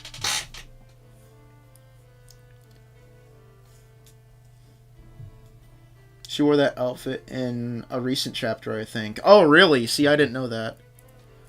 I see. Will Steam pop up got discount because of this? Will Steam top up got get discount? No, I don't really have a discount for any of this. I say I don't really, but no, I actually just don't have a discount flat out. I don't know why I added in the really. I don't have a discount for any of this. So, I don't know what my OG Burke IV was, but I merged her with Strength IV Alt Burke. Did that fix my potential bad OG Burke IV? If your Berk had an IV already, merge kind of like adds that IV in there. But so like, okay, so I have to make a note. I have to make like a full video on merge because there have been so many new things that I found out about merging myself that I feel like for a person who just wants a question answered, like it's gonna be really fucking difficult to just like explain unless I just have like an entire just video dedicated for it. So if anything, I'm probably gonna drop everything that I have and just make a merge video because I already started a script on it. So I'm probably just gonna full on finish it and just make a merge video because there are some things that I tested out even on this alt Deborah that I'm fucking around with. There are some things that not even Shiro knew. Like it's very interesting, some of the things that I'm finding out myself, that some of the people, like even like the people in the guide, I don't see any news of what I found out in the guide itself, at least not yet anyways. So like I think I definitely have some information that could definitely help some newer players, but regardless, let me get Berk real quick. I'm gonna get the Berk bones. All right, let me grab the Berk bones. Alright, so that's the Berk bones. Got them. Perfect. We're going to start summoning. But to answer your question about the merge and the IVs. So, when you merge, and you have two different IVs on your character, after they merge, both of those IVs will show up. But, huge but, like capital B but, alright? The one that you choose as your main, their IV is going to be more prominent than the one you used to merge.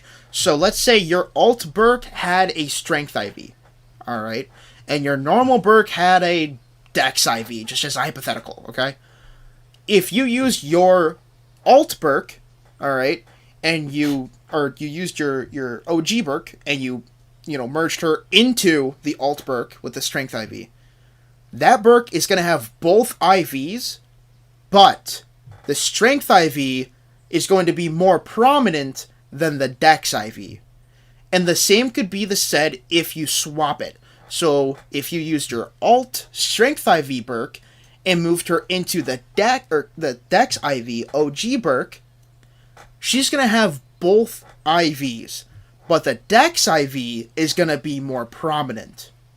So you're still going to have the benefit of the IV, but if you want the IV better, than any other stat, if you want like one specific IV, like strength, all right, let's say I want that Berk to have strength IV. I want her all strength. I don't give a fuck about anything else. All right, I can theoretically merge her into my current Berk, and she's gonna have more strength than usual. Obviously, I'm merging a strength IV into there.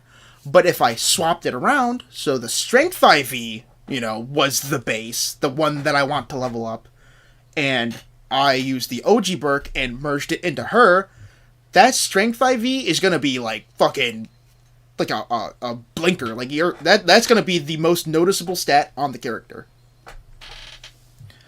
So if you merged strength into the OG Berk, she still has his strength IV, but it's unfortunately not as prominent as if you were to reverse it and put the OG into the alternate. And to answer anybody's question, will I lose any of my progress if I merged one character with, investment in, and I merged them into something that has no investment in? Do I keep everything? The answer is yes. There was definitely some miscommunication, some errors, some bugs, some issues that Wizardry has had with the merging system, and some miscommunication with it. It's been kind of a back and forth. What progression is kept, what progression isn't. Because when the merge system was first around, you didn't keep the discipline, but now you do. Because originally you didn't keep the discipline level, but now you do keep the discipline level. But the only way for the discipline level to show up for the alternate, or the one that you merged into, the alternate or whatever has to also have one discipline level. Like it's very convoluted, like more convoluted than it needs to be, which is why I just kind of want to make a fucking video just explaining literally every fucking thing about merging. But essentially, the basic answer, will my progression from one character into another character with no progression, will it cross over? The answer is yes. That's it. Just yes. If something's not showing up, like discipline, like, hey, I heard what you said, the discipline's still grayed out, it's level 0. That is because that alternate needs to have at least a discipline level 1 to unlock her discipline, and then you can use the overall discipline level. See how that can be kind of confusing? And that's why I said, I think I might as well just make a whole video on merging to answer everyone's questions. Are you winning, son? We are winning the yap battle with words, alright? We're also not winning the race against time because I still have not summoned like I had said that I was going to do. They should give us a visual... they should give us a visual indicator of what IV each adventurer is when you pull them in the log when they are reversed in the ruins. I agree, but I know that there's going to be one person that's going to be arguing semantics, so I'm just going to argue it for them, but then point out the flaws. They would say, oh, well, you can see the IV, obviously, because the stat is higher than it normally would be when you first summon them. To that I say, yeah, that's obvious. For someone super invested into min-maxing their fucking team, what the hell are you on about? The average person is not gonna pay attention to that. What the hell kind of fucking drug are you on? Like, bro, like, the visual is there, but for someone that isn't hardcore invested in the game like me or some of my mods in my Discord server, they're gonna be asking us constantly, hey, is this a such and such IV? Because they don't know. They're not going to have the wiki fucking open 24/7 to double check to see if it's fucking strength IV or not. And even if, oh, well, you know, I don't need the fucking community guide open because I just memorized all the stats. Not everyone's going to memorize all the stats of every character, okay? So, like, having the only visual be, oh, well, the stat is 1 point higher. That's not going to help the average player. That is going to help the person who is min-maxing their team. Which, I mean, you can then argue, oh, well, the people min-maxing are going to be the only ones who want IVs. That is not true! Okay? That is not true. That is really shitty logic. Anybody that wants to do good in the game will always want to focus on IVs. Period. No ifs, ands, or buts. If you want your character to be good, okay? Not just they work, but you want them good. You know, you want the character good. You can't invest a fuck ton like a whale can, but if you add an IV, the character's gonna be good, alright? And that's what you want. You don't want, you know, you don't want the best character, but you want them to be as good as they can be, you know? And if you knew about IVs, you know, you wouldn't have invested in this character. You would have waited and invested in the character beforehand that had the better IV. You know, like those people exist. They don't want the best of the best, but if they had the choice between the best or the okay, they'd probably go for the best. So, obviously, a better indicator, like Skipwith said, or mentioned, yeah, I agree. We should definitely have a better indicator to let people know, like, hey, you know, this character has a fucking IV in some case. Like, maybe, you know, just spitballing here, we just have a +1 in gold font next to the stat it has an IV in. Whoa, what the fuck? The easiest fucking fix to have an indicator for everyone to understand whether it's an IV or not? Whoa, let's simmer down. It's making a little too much sense, okay? Let's simmer down, alright, guys? All I'm saying is, that's kind of crazy. Like, Jesus fuck. Alright, I'm just gonna do reversal all. Malcolm is nervous. He doesn't want to get blue-balled tonight. He just wants to see what the summons are. So I'm gonna summon everything. So we have one extra priest bone, we have one extra knight bone, and then we have one extra random normal adventurer's bone. Those don't mean shit. What we are looking at are the 31 limited banner character rolls. So let's see what we get. Oh, actually, We're going to do it just a little bit slower. We're going to do 10 at a time. Multitasking skill equals 0. Dude, I can't help it. I've tried so hard, but, like, it's either I focus on this, and then I just start spitting out garbage in my mouth, or out of my mouth, and I know some people, what the fuck is the difference between coherently talking now and incoherently talking then, regardless. For those of you who actually like hearing what I have to say, nothing but garbage will be spitting out if I try to focus on the game while talking. But then if I try to talk, and I try to play the game, you know, nothing's gonna happen. Alright? Like, if I were to fight this Greater Seal Demon now and just talking to you guys, like, everything happening here on screen, like, you're gonna be seeing, like, 10 different fuck-ups, and I'm gonna be looking like a noob. Because I would be more focusing on talking and articulating what I have to say, like that, over actually playing the game. So it's really hard for me, personally. It sucks, but, you know, can't really fix the hardware of my brain, unfortunately. Afternoon Oh! We got Twin Moon, though! You know what? Hey! We got additional chest inherent for MC! You know? Afternoon, evening, hey, good to see you, Kennurst.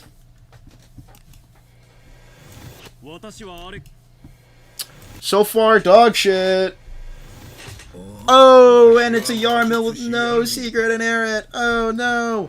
Okay, so we got absolute fucking nothing. Let's see, how many summons was that? That was 8, so we have 2 more left. We have 2 more shots to get Shiyu. If we don't get Shiyu, rip.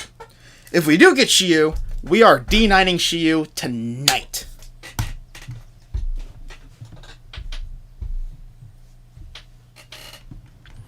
Let's just hope I get a Strength IV Berg. Bonus points don't matter anymore. We are on Scorched Earth. If it's Strength IV, shit does not matter. Alright? Rip. We did not get a Shiyu, guys. Unfortunate. Imagine if the stat you pull... Or wait. Imagine if the stat you put all your points in automatically becomes the IV. That would be peak. Like, if you invest in all 1 fucking point, that then becomes an IV, that would be peak. Fucking peak Wizardry Gaming. So far, we have been getting absolute dog shit, guys. Unfortunate. Absolute dog shit. Oof. Fucking rip. Oof. You hate to see it. You really hate to see it, guys.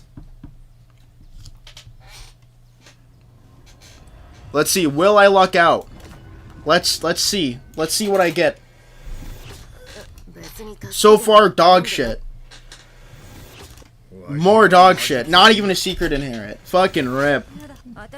Oof. This is so... Oh, this is bad. This is bad, ladies and gentlemen. Hey, you know what? We got Marianne. That's additional chance for Law 2 level 7. You know, I'll take the Marianne. The $40,000 luck account, by the way, or account luck. Yeah, that's true. Yeah, over $4,000 for this account, by the way. And I'm getting these kind of rolls. Huge W. You do you, bro. Hi, everyone. Clocked out late, unfortunately. Need to sleep, but I wanted to say hi and good luck. I'll keep the stream on so I can listen. Good luck, X. Hey, I appreciate it, Juju Bean. I'm glad you're able to stop by, at least. Alright, we got 4 summons left. 3 of these are banner summons. This feels like my summons when we did them. Dude. It's bad. Alright, we have 1 summon left. Let's see what we get. Rip. We got Hobo. It's over. It's over. Alright, cut the stream. Cut the stream. Cut the stream. Cut it. No, I'm kidding. But no, that's rough. That's rough. We ain't got shit. Oof. Yikes. Yikes. Yikes. Hi, I have a question. Why is it called IV? I'm a Japanese Wiz Daphne player, and I couldn't find any website telling me why the extra stats was called IV. Sorry if my English is weird. No, your English is fine. Okay? Your English is perfect. So, IV, I'm not gonna lie. The first time I ever heard it called IV was when I called it an IV.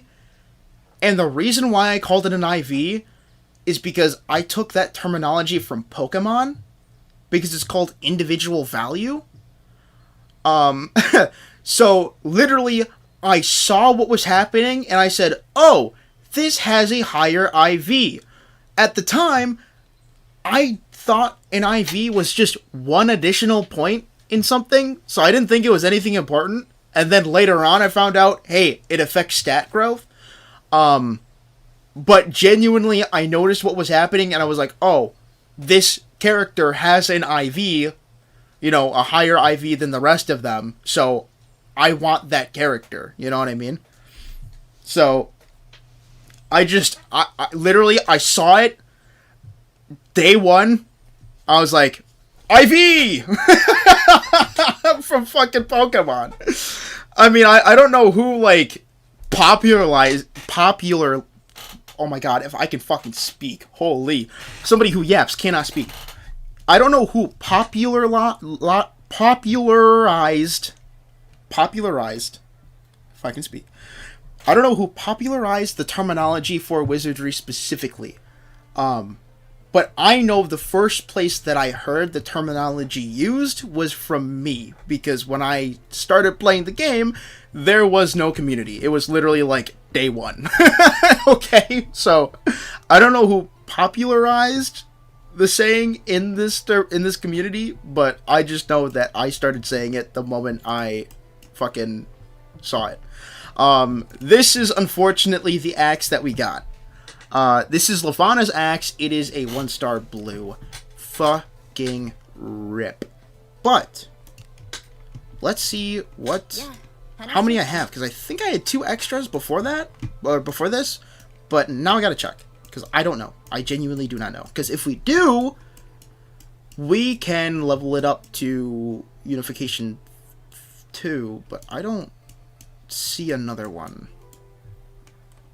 No, I don't. I just see the 2, because this is the one that I had before. This is the one we just got. So I don't see a third one, which is unfortunate. Oh well. I mean, you can't win all the time. It's whatever. Well, in this case, in terms of gacha, you can't win at all. In my case, okay. We get small wins here. Okay, we get small wins, and that's what we take.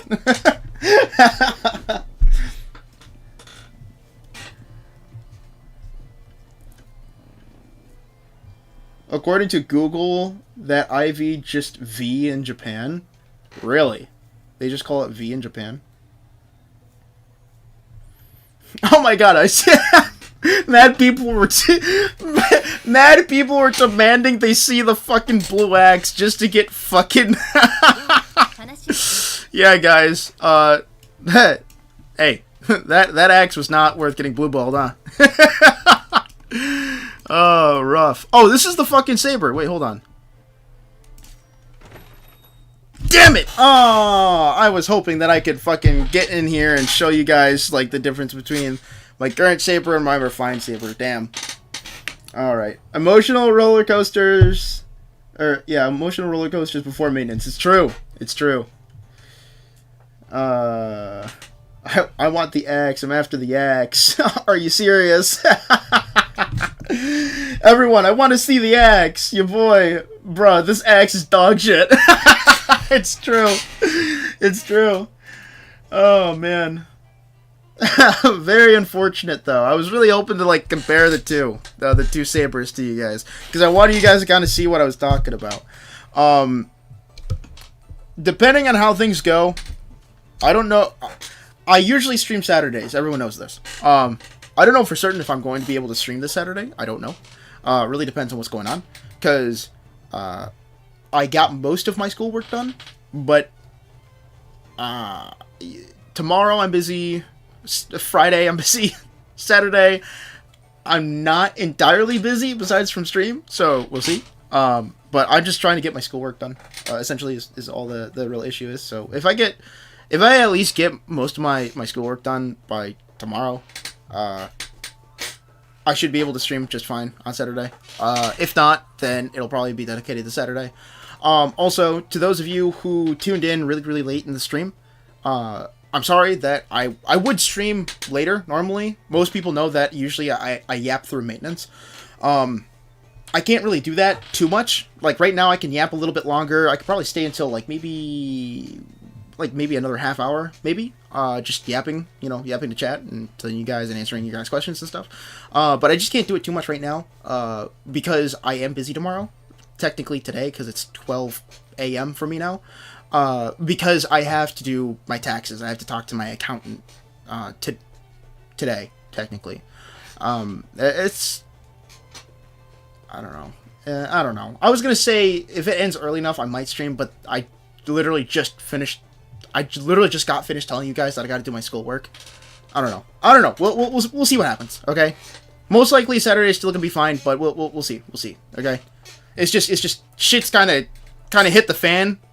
And this having to talk to an accountant thing kind of discombobulated me, because normally I don't talk to an accountant. Because I am actually getting paid on YouTube now from AdSense and shit. I actually have to talk to someone for the 1090 form that they give me now. Because I can't really fill it out because I don't know how to. I knew how to fill out the W-2s, because when I had jobs prior, I was able to do it just fine just through TurboTax, but I can't.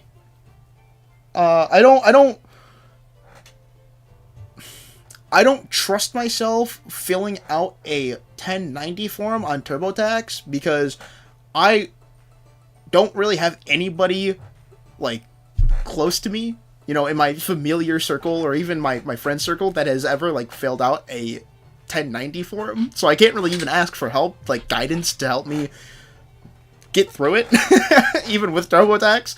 So I'm just gonna talk to this accountant. My family has ties with this accountant, so I'm gonna be talking to him tomorrow. Technically today, semantics, whatnot, and we're gonna see what needs to be done. And he's gonna be able to do my taxes for me. Thankfully, what a legend! I can't do it, so anything that I can't do, everybody else that can do it, I praise him. Thank you, everyone that can't do shit that I can, people who can do shit that I can't do. Hey, you know what? Thank you for doing what you can do. I appreciate it. Oh no, taxes. Yes. Ooh, taxes. Yeah. Not fun. Not like you streamed on this Saturday. Yeah. So, I don't really have an excuse for not streaming Saturday. My main excuse would be. This is gonna sound so stupid, but it's essentially the same excuse I've got to give you guys right now. Schoolwork. They've been slamming me with schoolwork. So actually, for those of you who are actually mildly interested, obviously, if you have any questions, don't be afraid to ask. I'll get to them after I'm done yapping. I promise. Just type them in the chat and I'll get to them later. But just if you're interested, my school, okay, I go to a university down in Florida, but I take online classes, so I don't have to move to Florida, which is great. And it is actually it is called Full Sail University, and they kind of like the word of mouth, so that's kind of why I'm kind of shouting them out real quick. Kinda, I don't know. I told you their name, so I guess it's kind of a shout out. Anyways, regardless, but I go to Full Sail, and what they do there, I don't know about anywhere else really. I didn't really check anywhere else. By an exorbitant amount. Not as much as Full Sail, because Full Sail I actually did the whole sign-up process for and shit. But Full Sail, I am getting my bachelor's in game development. But the thing is, so, for people that know, or for that don't know, to get your bachelor's, it's a 4-year degree. But the way Full Sail does it is, Full Sail takes those 4 years and condenses all of the work and shrinks the time from 4 years all the way down to less than 2 years. Alright? So I am literally speed running my bachelor's degree right now. So they are slamming me with work. So I would get introduced to a class like the start of this month, and I'm expected to finish it this month. And I'm expected to learn everything. Like, everything that the class teaches you. So, like, right now, I'm learning pre-calc, and I'm taking a psychology of play class. I do not want to rant about... I don't want to talk about my psychology of play. I will rant 2 hours straight about how much I fucking hate that class, okay? I do not want to get into it. That is a whole can of worms that nobody wants to stay here for, okay? It's literally just me bitching and moaning about how useless I feel the class is. Let me stop while I'm ahead, alright? I don't like it. I do like pre-calc, though. But the thing is, the pre-calc course, I wouldn't need to do if I did everything in it. But I didn't, because I didn't do trigonometry. So, the pre-calc course spans for 1 whole month, and they expect you to complete it, okay?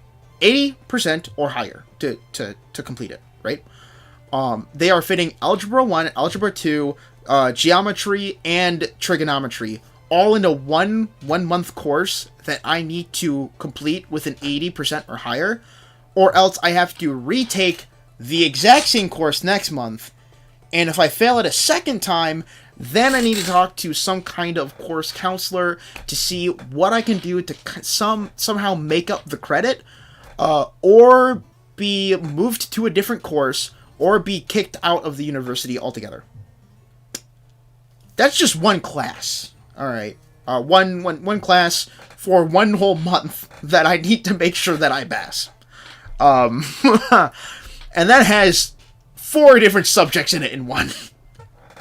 And the reason why I have to do this class is because I didn't score a high enough grade for the self-evaluation.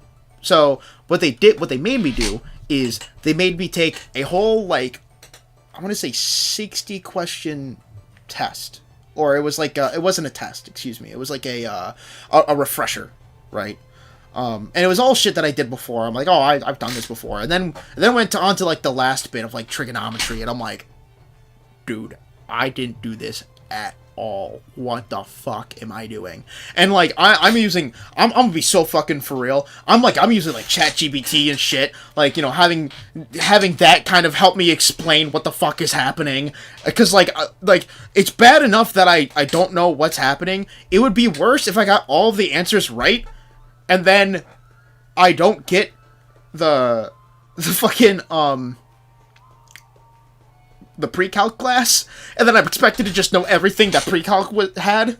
So, like, I'm trying not to cheat. I'm just trying to understand what is happening.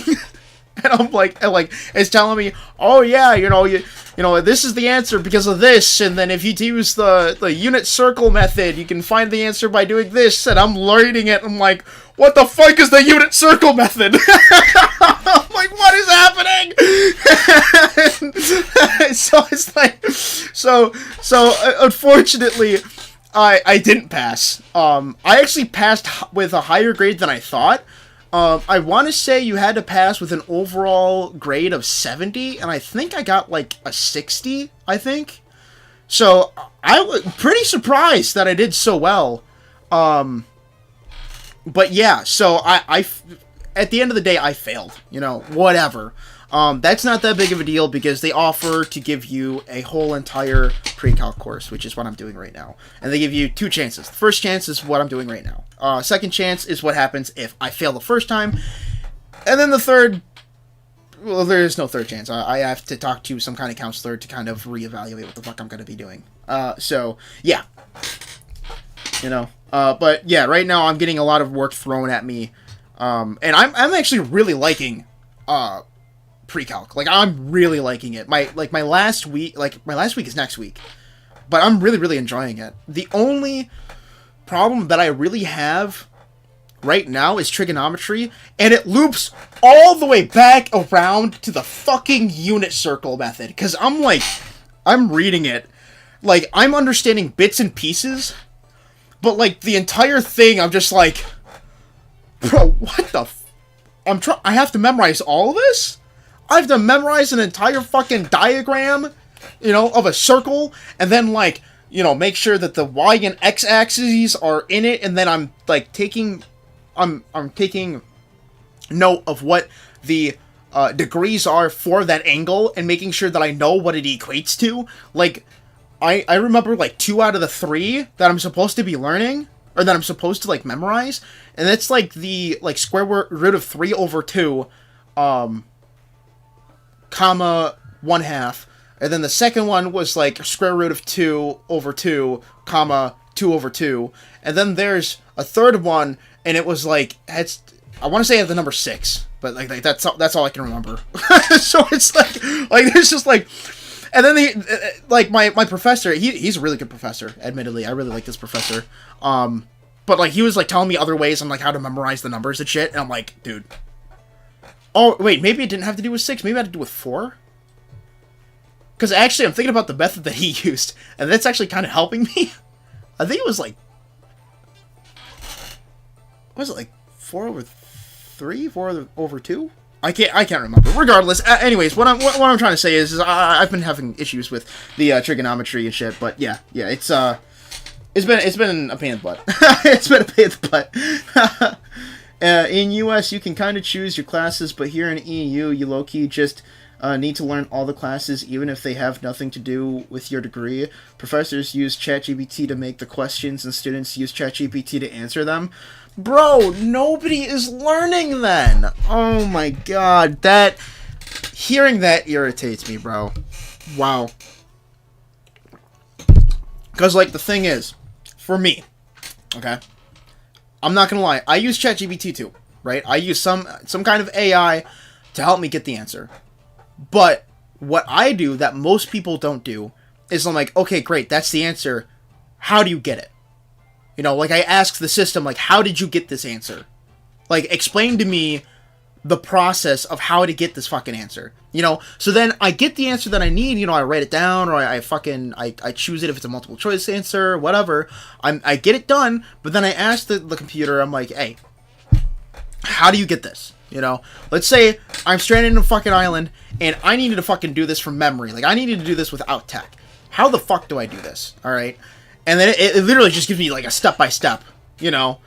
And, like, there are some, like, that's what I did with the self-assessment. You know, like, I would make sure that I have one answer right from each subject. Guaranteed. Alright? And that's because the AI would do it for me, and then it would tell me, oh, well, you would do this. Alright? And if it's something that I didn't know how to do, I'd be like, look, you need to help me out here. Because I can't do this on my own. But yeah, no, like, at that point, what you're talking about, it sounds like there's no point in schooling. Because they're, like, the students aren't learning anything, and the teachers aren't taking the time of day to make sure that the material is challenging enough for the students to really, like, challenge what they learned. On top of not being too fucking easy or too fucking challenging to where the kid would give up on the class. You know what I mean? Like, there's gotta be a good, like, Goldilocks zone. There's gotta be a good middle of, like, challenging and easy. Like, you can't have it too challenging, you can't have it too easy. Because if it's too easy, the kids are gonna throw your shit away and be like, I know all this already. Why the fuck do I need to know, you know, why do I need to keep repeating this? You know what I'm saying? But it also needs to be, like, it can't be too challenging where it's like, none of this makes fucking sense. You did a shit job explaining this to me, so why the fuck am I even bothering giving a shit when I know for a fact I can't fucking do it, and they just throw it out anyways on a completely different reason. You know what I mean? So, like, there's got to be a good Goldilocks zone that you need to make it just challenging enough to where the kids are like, okay, I could definitely tell that this would have been challenging if I didn't know this one thing, but because I know this one thing, I can kind of piece it to everything that I already know so far to, like, actually work it out and get the right answer. You know what I mean? So, it sucks. Like, the sound of people just using ChatGPT to use against ChatGPT, it just sounds depressing, man. You ask AI how you get and explain the answer rather than just asking it to tell you, right? Well, that's what I was saying. Like, I would ask, oh yeah, you know, like, what's the fucking answer? I get the answer. And then I would ask it, how do you get that answer?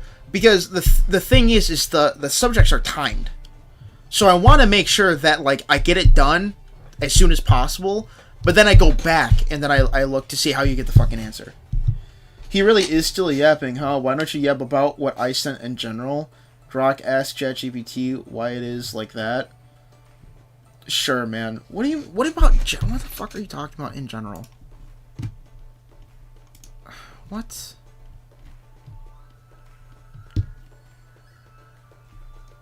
Finish corrupting into critter misplay. What the fuck is that?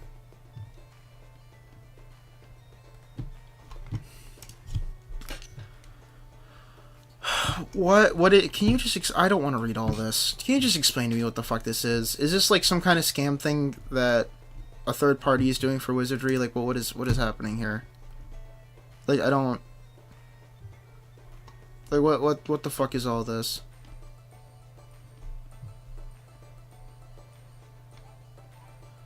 To anyone still on the fence or refusing to do this, I have some news for you. I ended up money positive net plus 25 after doing this bullshit with only having spent $100. My spare time and dignity and whatever data they managed to scrape off my tablet that I factory reset specifically for this. What the fuck is this? Is this just Tapjoy shit? You want me to stop yapping about college to instead yap about fucking Tapjoy?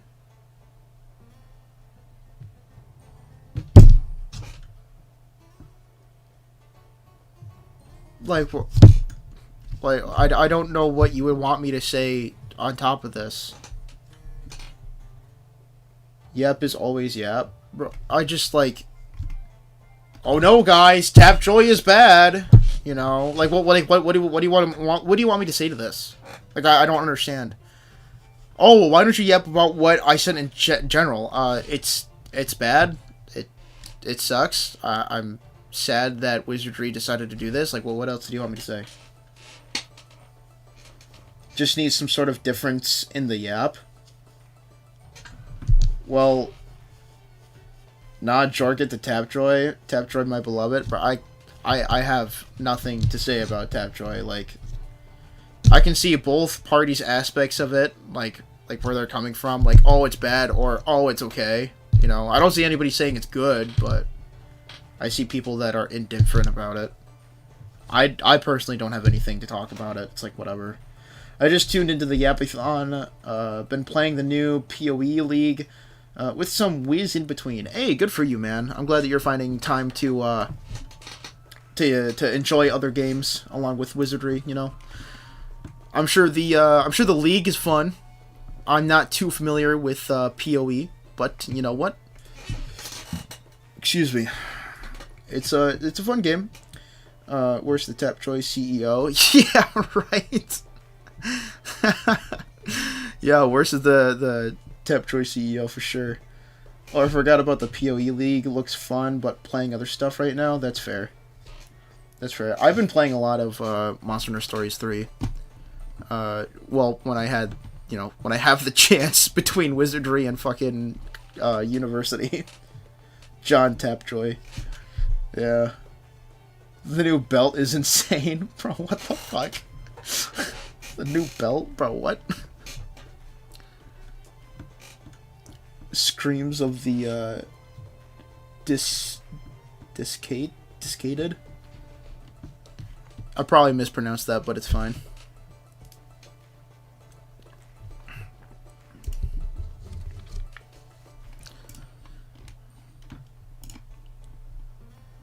Oh, shoot.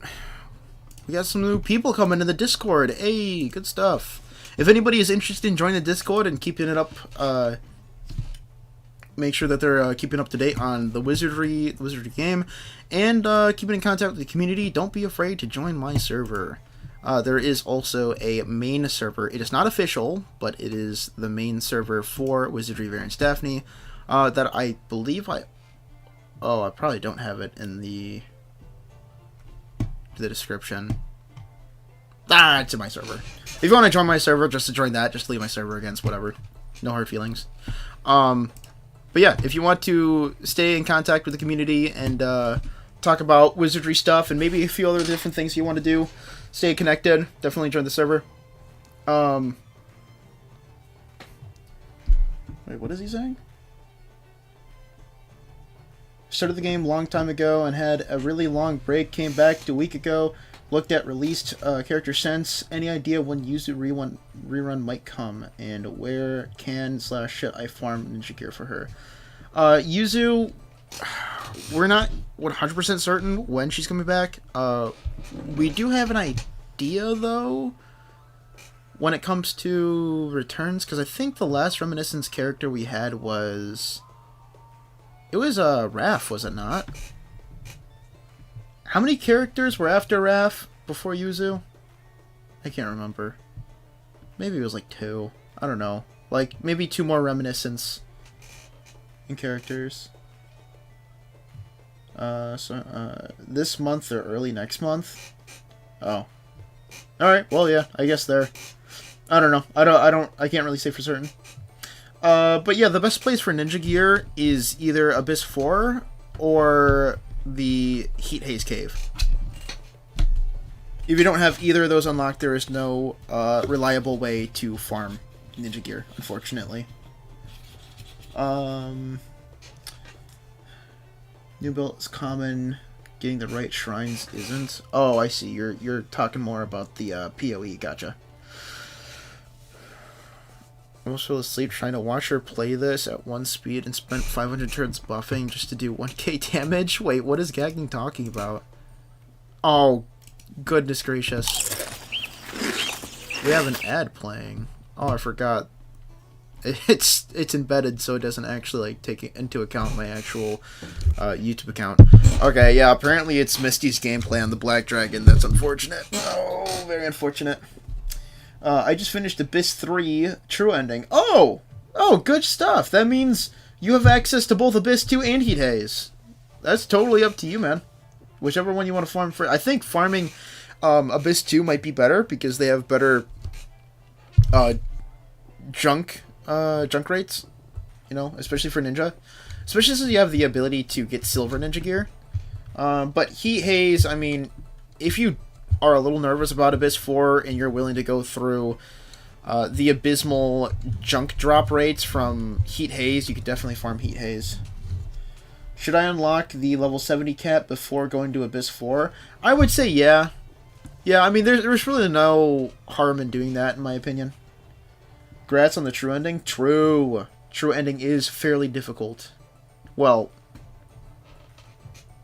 not so much anymore, but, you know, when you have Silver Gear, I should specify. When you don't have Silver Gear, it can still be tough. If you use fighters, yes, because Earth Splitting Strike is very good, and it's level 62. True. Earth Shattering Strike is nuts. And then you get Poised Strike at level 68, and then you can combo Poised Strike into Earth Shattering, back into Poised Strike again. Stupid fucking combo. Stupidly good combo, I should say.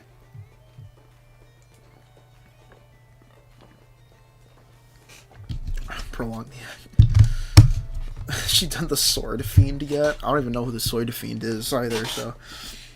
But yeah. Alright, well, it seems like nobody has any other questions. Like and sub for more content. You can just get the first town and go farm Alabaster. That is true. You can farm Alabaster, but I would say that's even more rough than farming anywhere else. No need to grind Abyss 4 yet.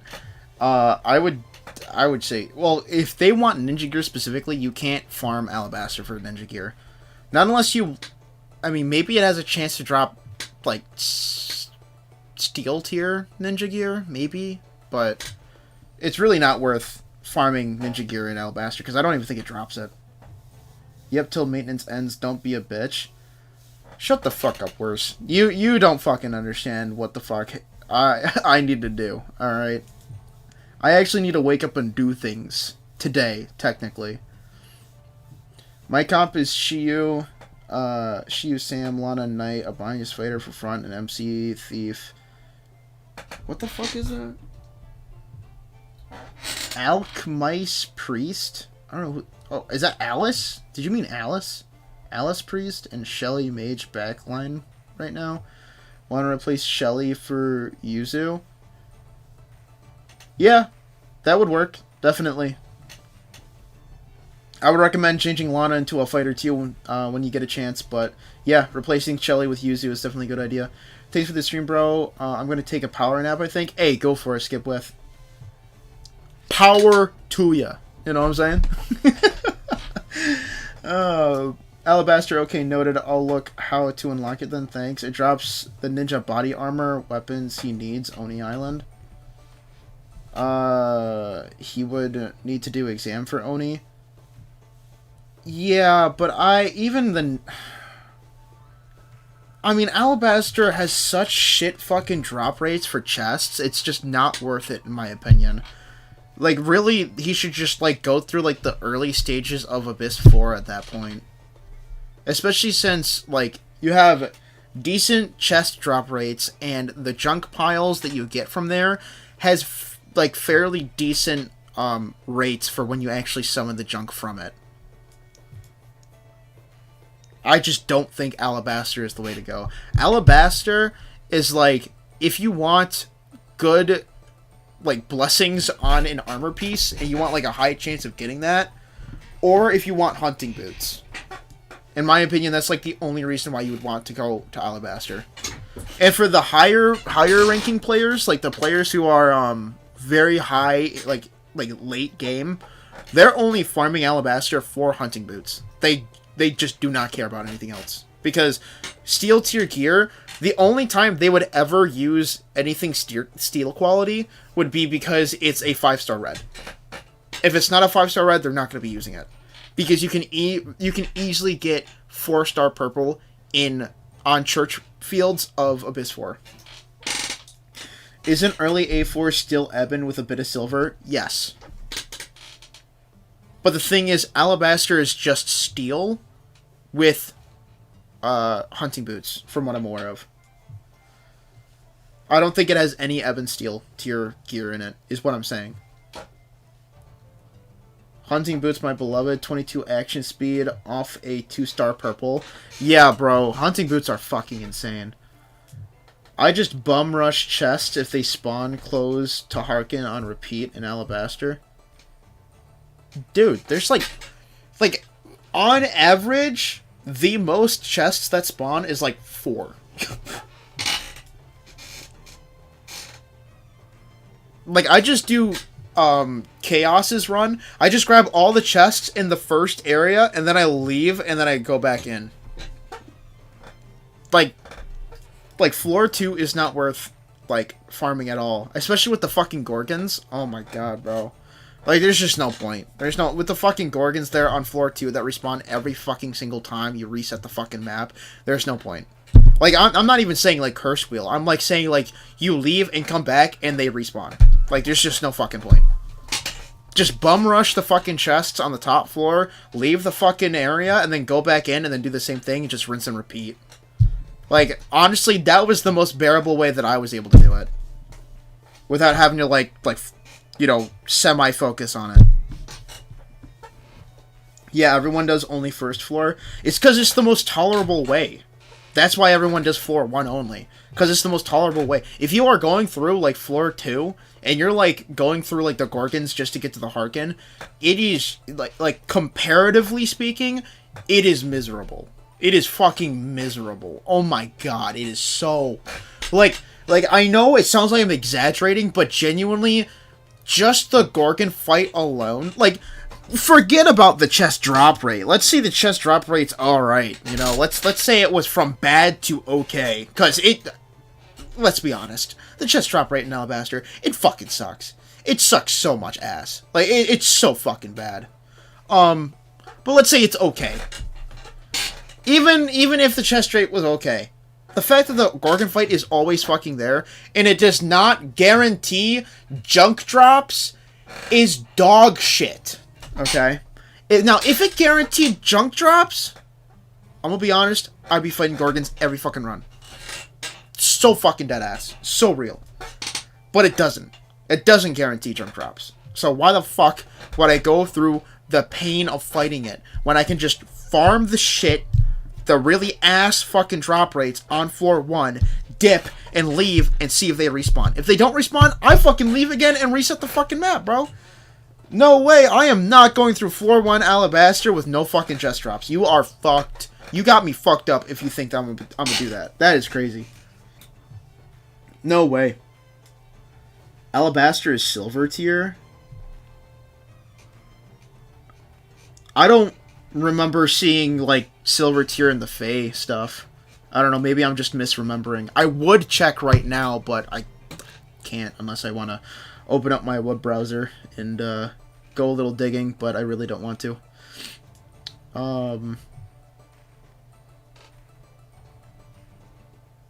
One saving grace of Alabaster is that every chest counts as being one tier higher than other areas, so Twisted equals Fae every other area. That is true. That is true, but it's just so obnoxious to try to farm. Oh, he was asking what Oni Island is? Oh, yeah, so it's centered around samurais, but it has ninja gear in it. Ninja and Sam Cave, basically? Yeah, basically. So I should unlock level 70, start a bit of Abyss 4, and then it'll unlock the Oni and Alabaster. Yes, but from what I've heard, you have to actually... Oh, wait, at that point you would... Okay, so yeah. Actually, yeah. So literally, to answer your question, yes. Fae has silver, just can't be 5-star or red. Gotcha. I don't know. It's just like... Compared to other places to farm, like Oni Island or Church Grounds, it is so hard to fucking justify farming Alabaster other than you're going for hunting boots.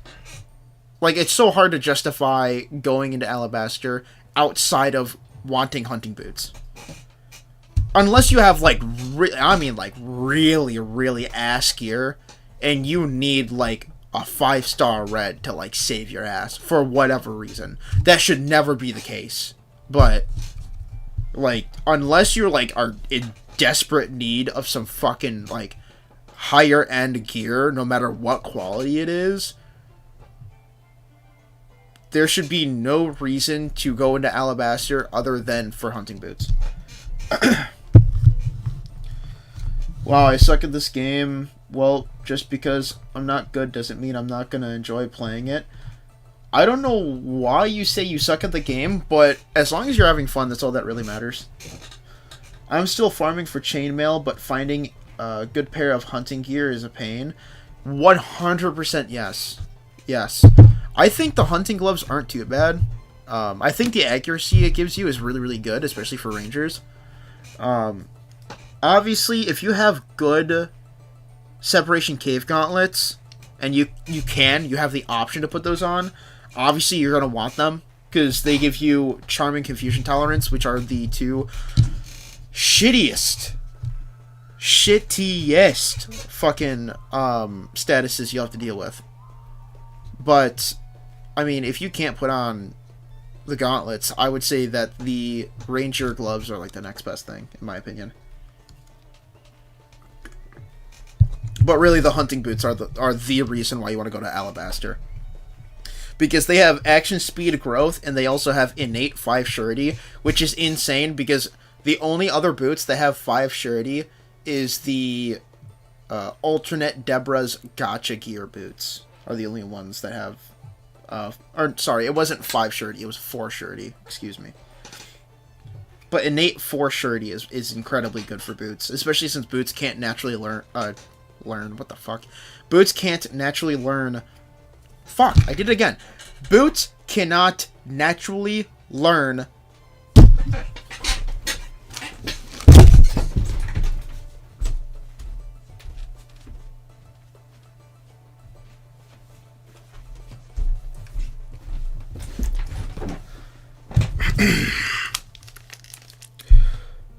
Boots can't naturally roll. Okay, they can't naturally roll surety blessings. Holy fuck. They cannot naturally roll surety blessings. You have to altar stone a boot in order to have surety on it.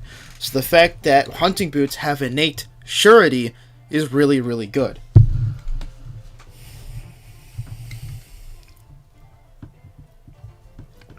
My fucking god.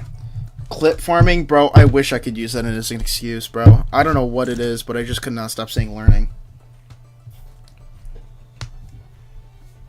Apple bottom jeans X, bro, what the fuck? And of course, CC said something diabolical and he deleted the message, because of course he did. Ninja Tabby has sure too. It does, but it's not as big of a bonus as the hunting boots have it.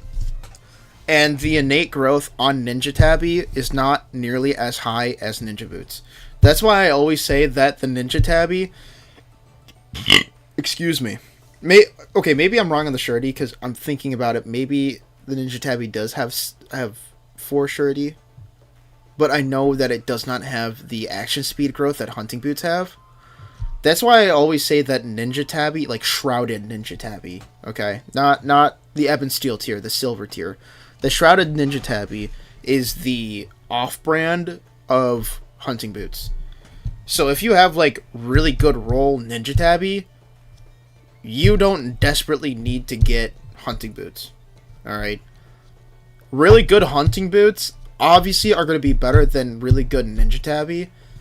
But if you have really good Shrouded Ninja Tabby, it is going to beat the majority of, like, the okay Hunting Boot rolls.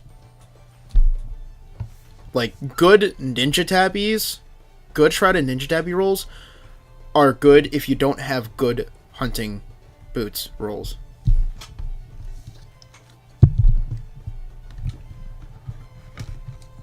Message deleted by what? Bro, what the fuck? Why are my mods deleting their messages and retracting them? What the fuck? Warrior Princess has 5, and you can get it as high as 5-star. It has 5 surety? I don't remember it. Is it 5 surety if you max it out? Because I know it has evasion. I know it has 4 evasion, but I didn't see surety on it. So does anyone else want first or claw weapons for wizardry? Honestly, I never even thought about it. I don't know. I mean, I would assume they would work just like daggers. I don't know. Damn, Alabaster busted farming spot then. Not really. Nah, it's cope. Yeah, Alabaster's kind of a cope area. Yes, Warrior Princess Ring has 5 surety base. Interesting. Warrior Princess is OP. I mean, maybe I'll have to recheck it once maintenance is done, but all I'm saying is I didn't see surety on Warrior Ring Princess. I only saw the 4 evasion on it. Again, you might get surety by leveling it up, but on base I just didn't see it. Not saying that that's false, I'm just saying I didn't see it. Do you guys get the true ending before you move on to the next? No, not really. The only reason why I did the true ending before I went to Area 4, or Abyss 4, is because I did the true ending to unlock the bounties, so I can start farming those before they introduced Abyss 4. After completing Abyss 2, like, the moment I got Aegon, I went straight to fucking, Abyss 3. I did not care about the true ending for Abyss 2, and I did not care about completing all the branches for Abyss 2. I just did not fucking care. I went back afterwards to get the true ending and shit. But it was never a priority. I don't give enough of a fuck for that. Alabaster would be so good if it had more junk drop rates for the junk. Yes, I agree. Give us fist weapons. I want to see Helmut get punched. That would be funny.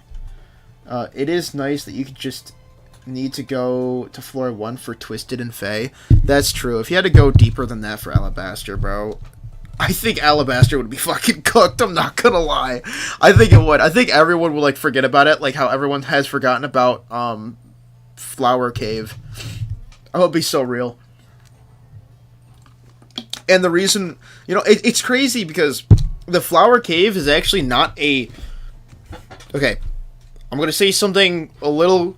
I'm sure it's a little controversial, but just fucking hear me out, okay? I don't think Flower Cave is a terrible farming spot. And here's what I mean. I don't mean for anything specific. Alright? Let's just get that out of the way. I'm not saying you should be farming it for ebb and steel or anything like that. I'm not saying that at all. Alright? I'm not even saying that the mouth shield is the only reason why you want to farm there. I'm not even going to fucking say that, okay? I'm saying, like, if you want something that gives you some good XP and some okay rates for ebb and steel gear, I think Flower Cave is a good way to go. Now, I understand that the floor does not naturally spawn chests. That is ass.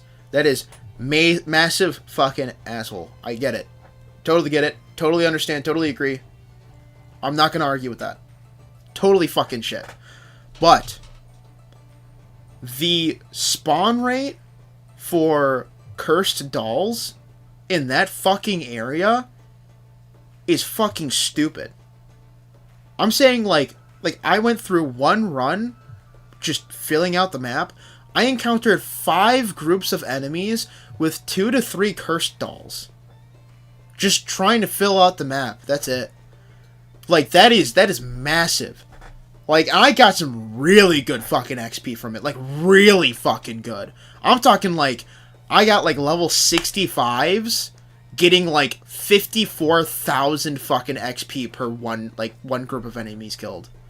In an ebb and steel area fucking place. So, like, it's easy to kill everything there. So, like, you could just run around blitzing through shit and get over, like, 54,000 XP each. Like, that is nuts. That is fucking nuts. Is it the most optimal? Fuck no. No, I will never say it's optimal to run there for, like, XP farming and shit. Are you fucking nuts? No. But if you want a place where you can just fucking run around, you know, probably get some good, like, if you want a mouth shield and you're just fucking around for, like, XP on the side, definitely fucking, I mean, it's the only place to get the mouth shield, but still, you know, you know what I mean. If you just want to fucking run around getting XP and just junk and just mindlessly just run around and killing shit, I think that is the place to go to do that. Alright? Really good XP gain, you know, you have a chance of getting a unique piece of gear, and it's easy to do. If you just want to run around and kill shit, fucking go for it. I think that's a good place to go. Is it optimal for anything? Fuck no. Hell no. There is no optimization in that game at all. If you want an optimal fucking run, do not go there. You are wasting your fucking time. You will not optimally farm ebb and steel equipment. You won't optimally farm fucking XP. You won't even be able to optimally farm the only piece of gear that is available there. Like, the only piece of special gear that is available there, which is the mouth shield. You can't even officially farm that there. And it's only accessible there. So, it's not optimal at all. But again, I emphasize, if you just want to run around killing shit, and you want a chance of good XP and, you know, some junk on the side, and you're tired of farming ninjas, it's there. Alright? The lowest amount of XP that I've gotten without the fucking... Excuse me. The lowest amount of XP that I've gotten without the, what was his face? The God of Death. Without his contract, his XP increase contract. The lowest amount of XP that I gotten on, like, level 65 and higher, which they have the lowest amount of XP gain than everyone else in the game. So it's really fucking shit. But the lowest XP I've gotten with those levels was, like, 1,200. And that was because of, like, 2 or 3 merfolk. like, that's the lowest. You know what I mean?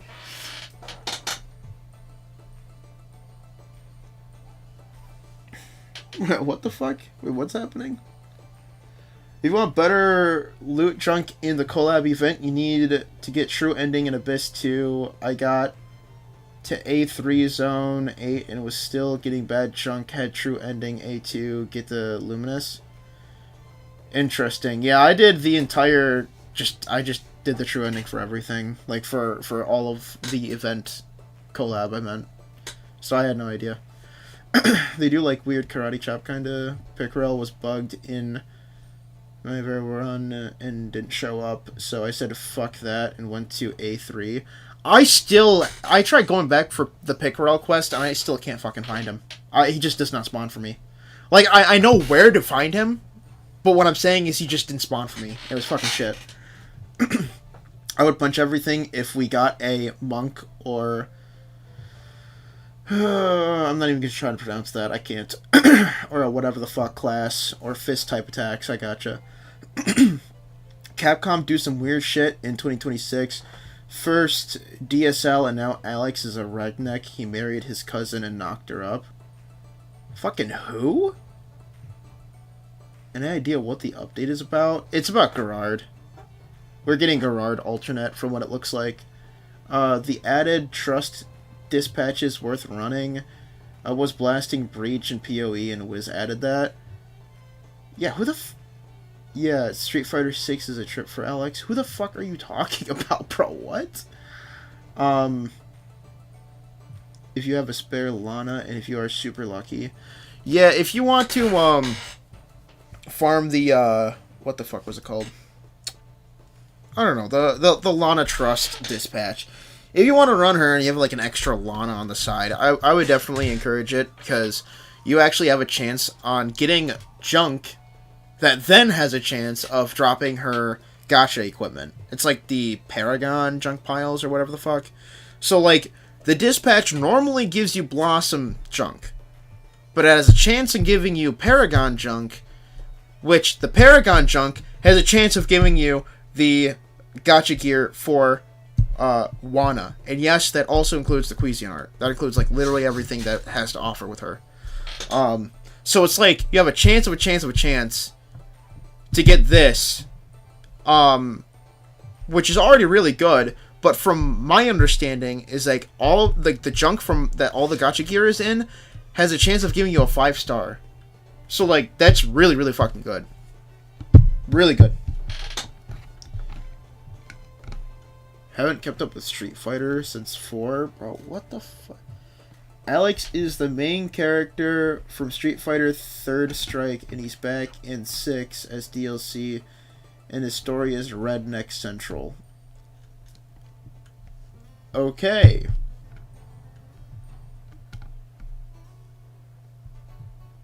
Very, very odd that you just kind of dropped that out of nowhere, but okay. I'll go to sleep. That is for the stream. Sad for the pool, though. Good night, all. Hey, you have a good one, Vesparia. Thanks for stopping by, and thanks for asking questions. I greatly appreciate it. I love answering questions, so if anybody has any more, definitely don't be afraid to ask. Lana Dispatch also gives over 100k XP per member. That I did not know. That's really good. What the fuck? I'm playing a casino called PoE. I'm down with a bit more RNG. I'll throw Wana in there, I guess. Go for it, man. It's definitely got some dispatch requirements. It's got some heavier ones than the ones we're used to. We need like 5 good nights, like, or no, what is it? We need like 3 good nights, 5 fire types or something. It was really weird. I forgot what the fucking dispatch requirements were, and I would check, but the screen says it all, so I can't really check. But yeah, it's definitely harsher compared to the other dispatch requirements, but it's nothing too terrible. Like, if you have a lot of characters, even if you don't have, even if you don't have too many characters, like, it's really easy to meet the requirements for the characters. Because you can literally just, like, all you need is Lana, and then, like, fill out the requirements with, like, some normal-ass adventurers. Like, you don't need legendary adventurers for it. So, now to restart the Lana quest if I failed. How to? You just bring Lana's, like, trust with you back up, and then you can just redo it. There's nothing special to it.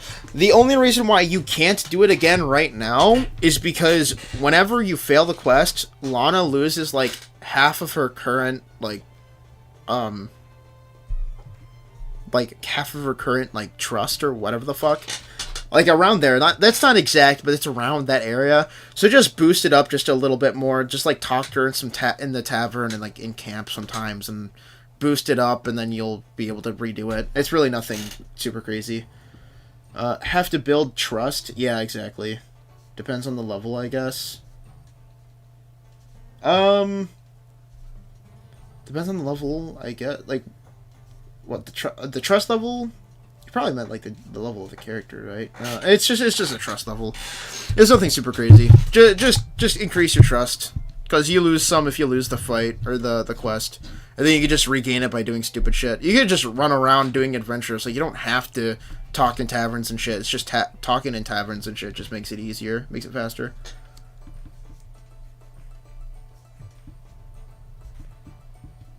It's still the same? Okay, so... you actually don't know if it's the same, if you're talking about the trust level. Because the heart can still be there, but... your trust level will still be halved. Because when you lose the quest, whether the heart's there or not does not matter. Okay? The heart just means you got her trust to max the first time. Once it decreases, the heart stays. So, no, you don't know what the trust level is unless you go into the game's coding and you check by breaking into the game and checking yourself, because it is a hidden stat.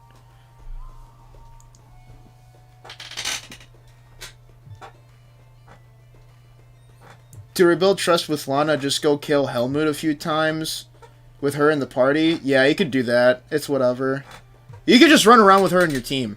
Like, literally, like doing, like, killing Helmut, talking in taverns and shit, that just makes it faster.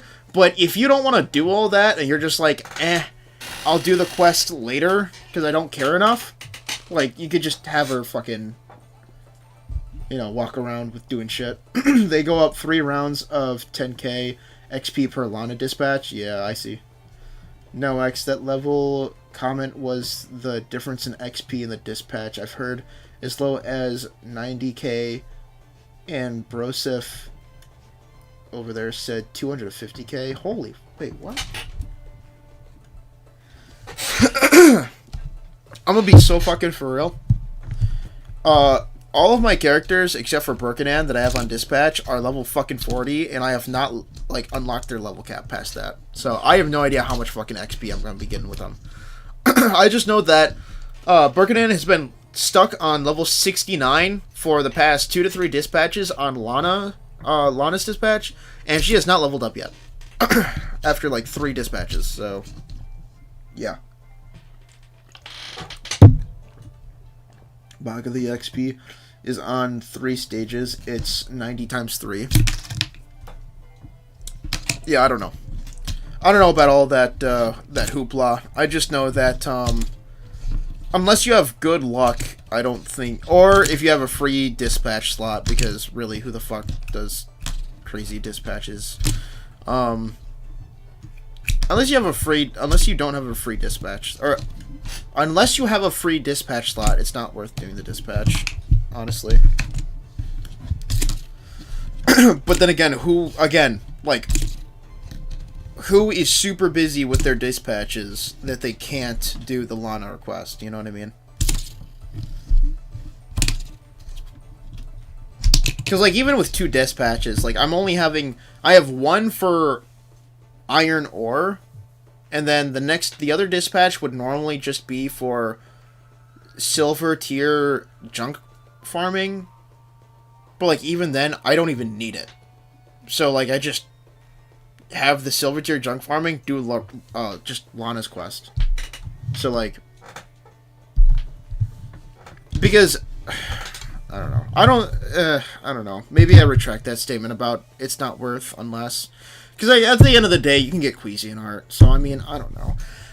I just haven't had super crazy luck with it. So, like, I haven't really had the experience to be like, oh my god, it's so fucking worth it. Because all my experience with it was just, oh yeah, here's the Blossom junk that you can get, like, 4-star whatever Ebon Steel, and I'm on, like, Abyss 4, and I'm like, dude, what the fuck am I gonna do with, like, a covert fucking ninja katana, okay? That's, like, 2-star white. Like, come on.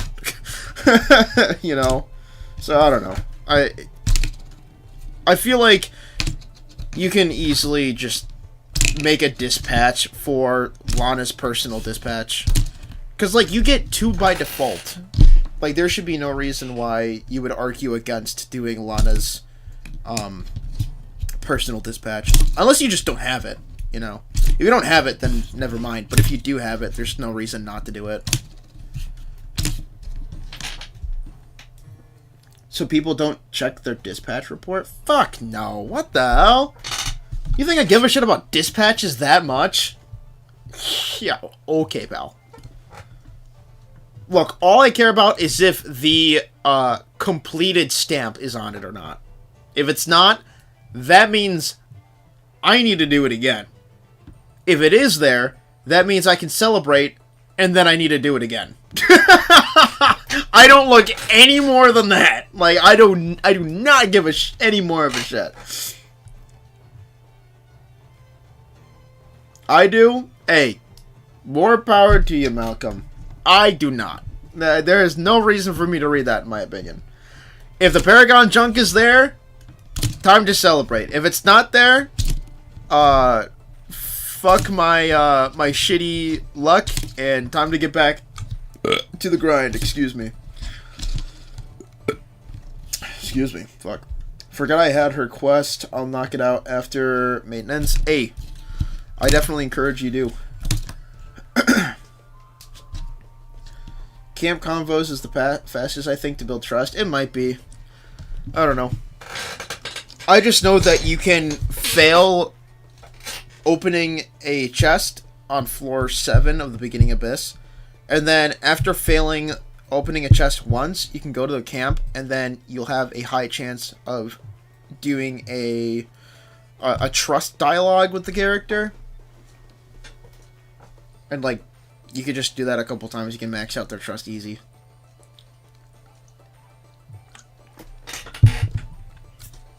I check the dispatch report every once in a while just to see what returns I've getting.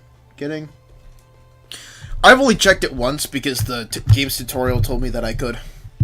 And that was the only time I've done it. And I was like, oh, that's cool. I exited out of it, never to check it again. Ever. Oh god, that I'm only 3 hours late for the short stream, probably not even halfway then. No, I'm supposed to be getting off soon. I say soon, but I should have gotten off 29 minutes ago, honestly. Oh my goodness, I'm just busy today. I'm supposed to be practicing driving, I gotta check out my fucking accountant, I got things to do. Got things to do, people to see. Or if you want a really fucked up version of that, I got people to do and things to see. Regardless, I have things to do. Alright, well, actually, now that Shiro called it out, and it looks like I don't have the app anymore, I'm gonna skedaddle. I gotta sleep, and make sure that I get shit done that I need to get shit done. If you're curious as to what was being discussed and what was the results of what, Shiro, don't be afraid to check out, the beginnings of the stream. But yes, rip, yeah, very, very much rip. Shiro, you already know my ass would be yapping throughout the entirety of maintenance, and then afterwards, too. You already know I would. I just don't have the time. That being said, thank you everyone for stopping by, even people who are stopping by just now. The fact that you gave enough of a shit to just check out what's going on, I greatly appreciate it. It means a lot. Don't be afraid to like and sub for more content. If you're curious as to what was being discussed and what were the results of the summoning from earlier on in the stream, don't be afraid to check out the VOD. The VOD is available for everyone to watch. No restrictions. If you want a membership, definitely go for it. I encourage it. You get custom emotes you can spam in the live chat. You can spam it in the comments. Definitely highly recommend it. I actually asked CC, one of our community artists, to make the emotes for us. So if you're afraid of AI emotes, don't be afraid. They're not AI. They are handcrafted from our one main cool, awesome community artist. Good rest, man. Hey, I appreciate it. I see. Well, GG. Hey, GG. GG, GG. Nighty night, night, night. Geralt and Speedo soon for real. Hey, we'll see. It's looking a lot like Gerard, so really depends. We will see, though. But yes, thank you everyone for stopping by. And thank you everyone who decided to stay for the entirety of stream. If you started watching since the beginning, you guys are fucking awesome. Everyone who stopped by is awesome. Everyone who's watching the VODs are awesome. Everyone who comments, likes, subscribes, all that good shit. You guys are fucking awesome. And I greatly appreciate your support. And I'm hoping I can throw out that merging video into the public very, very soon. I already got a script started. I got some notes started too. I need to finish taking the notes, and then I can finish making the script, and then we'll see where that goes. Anyways, I will see you all in the next stream, VOD, and or video, and I hope to see you all in, well, again, in the next video, stream, or VOD. Whatever one. Either way, everyone have a good night, and I will see you all later. Goodbye!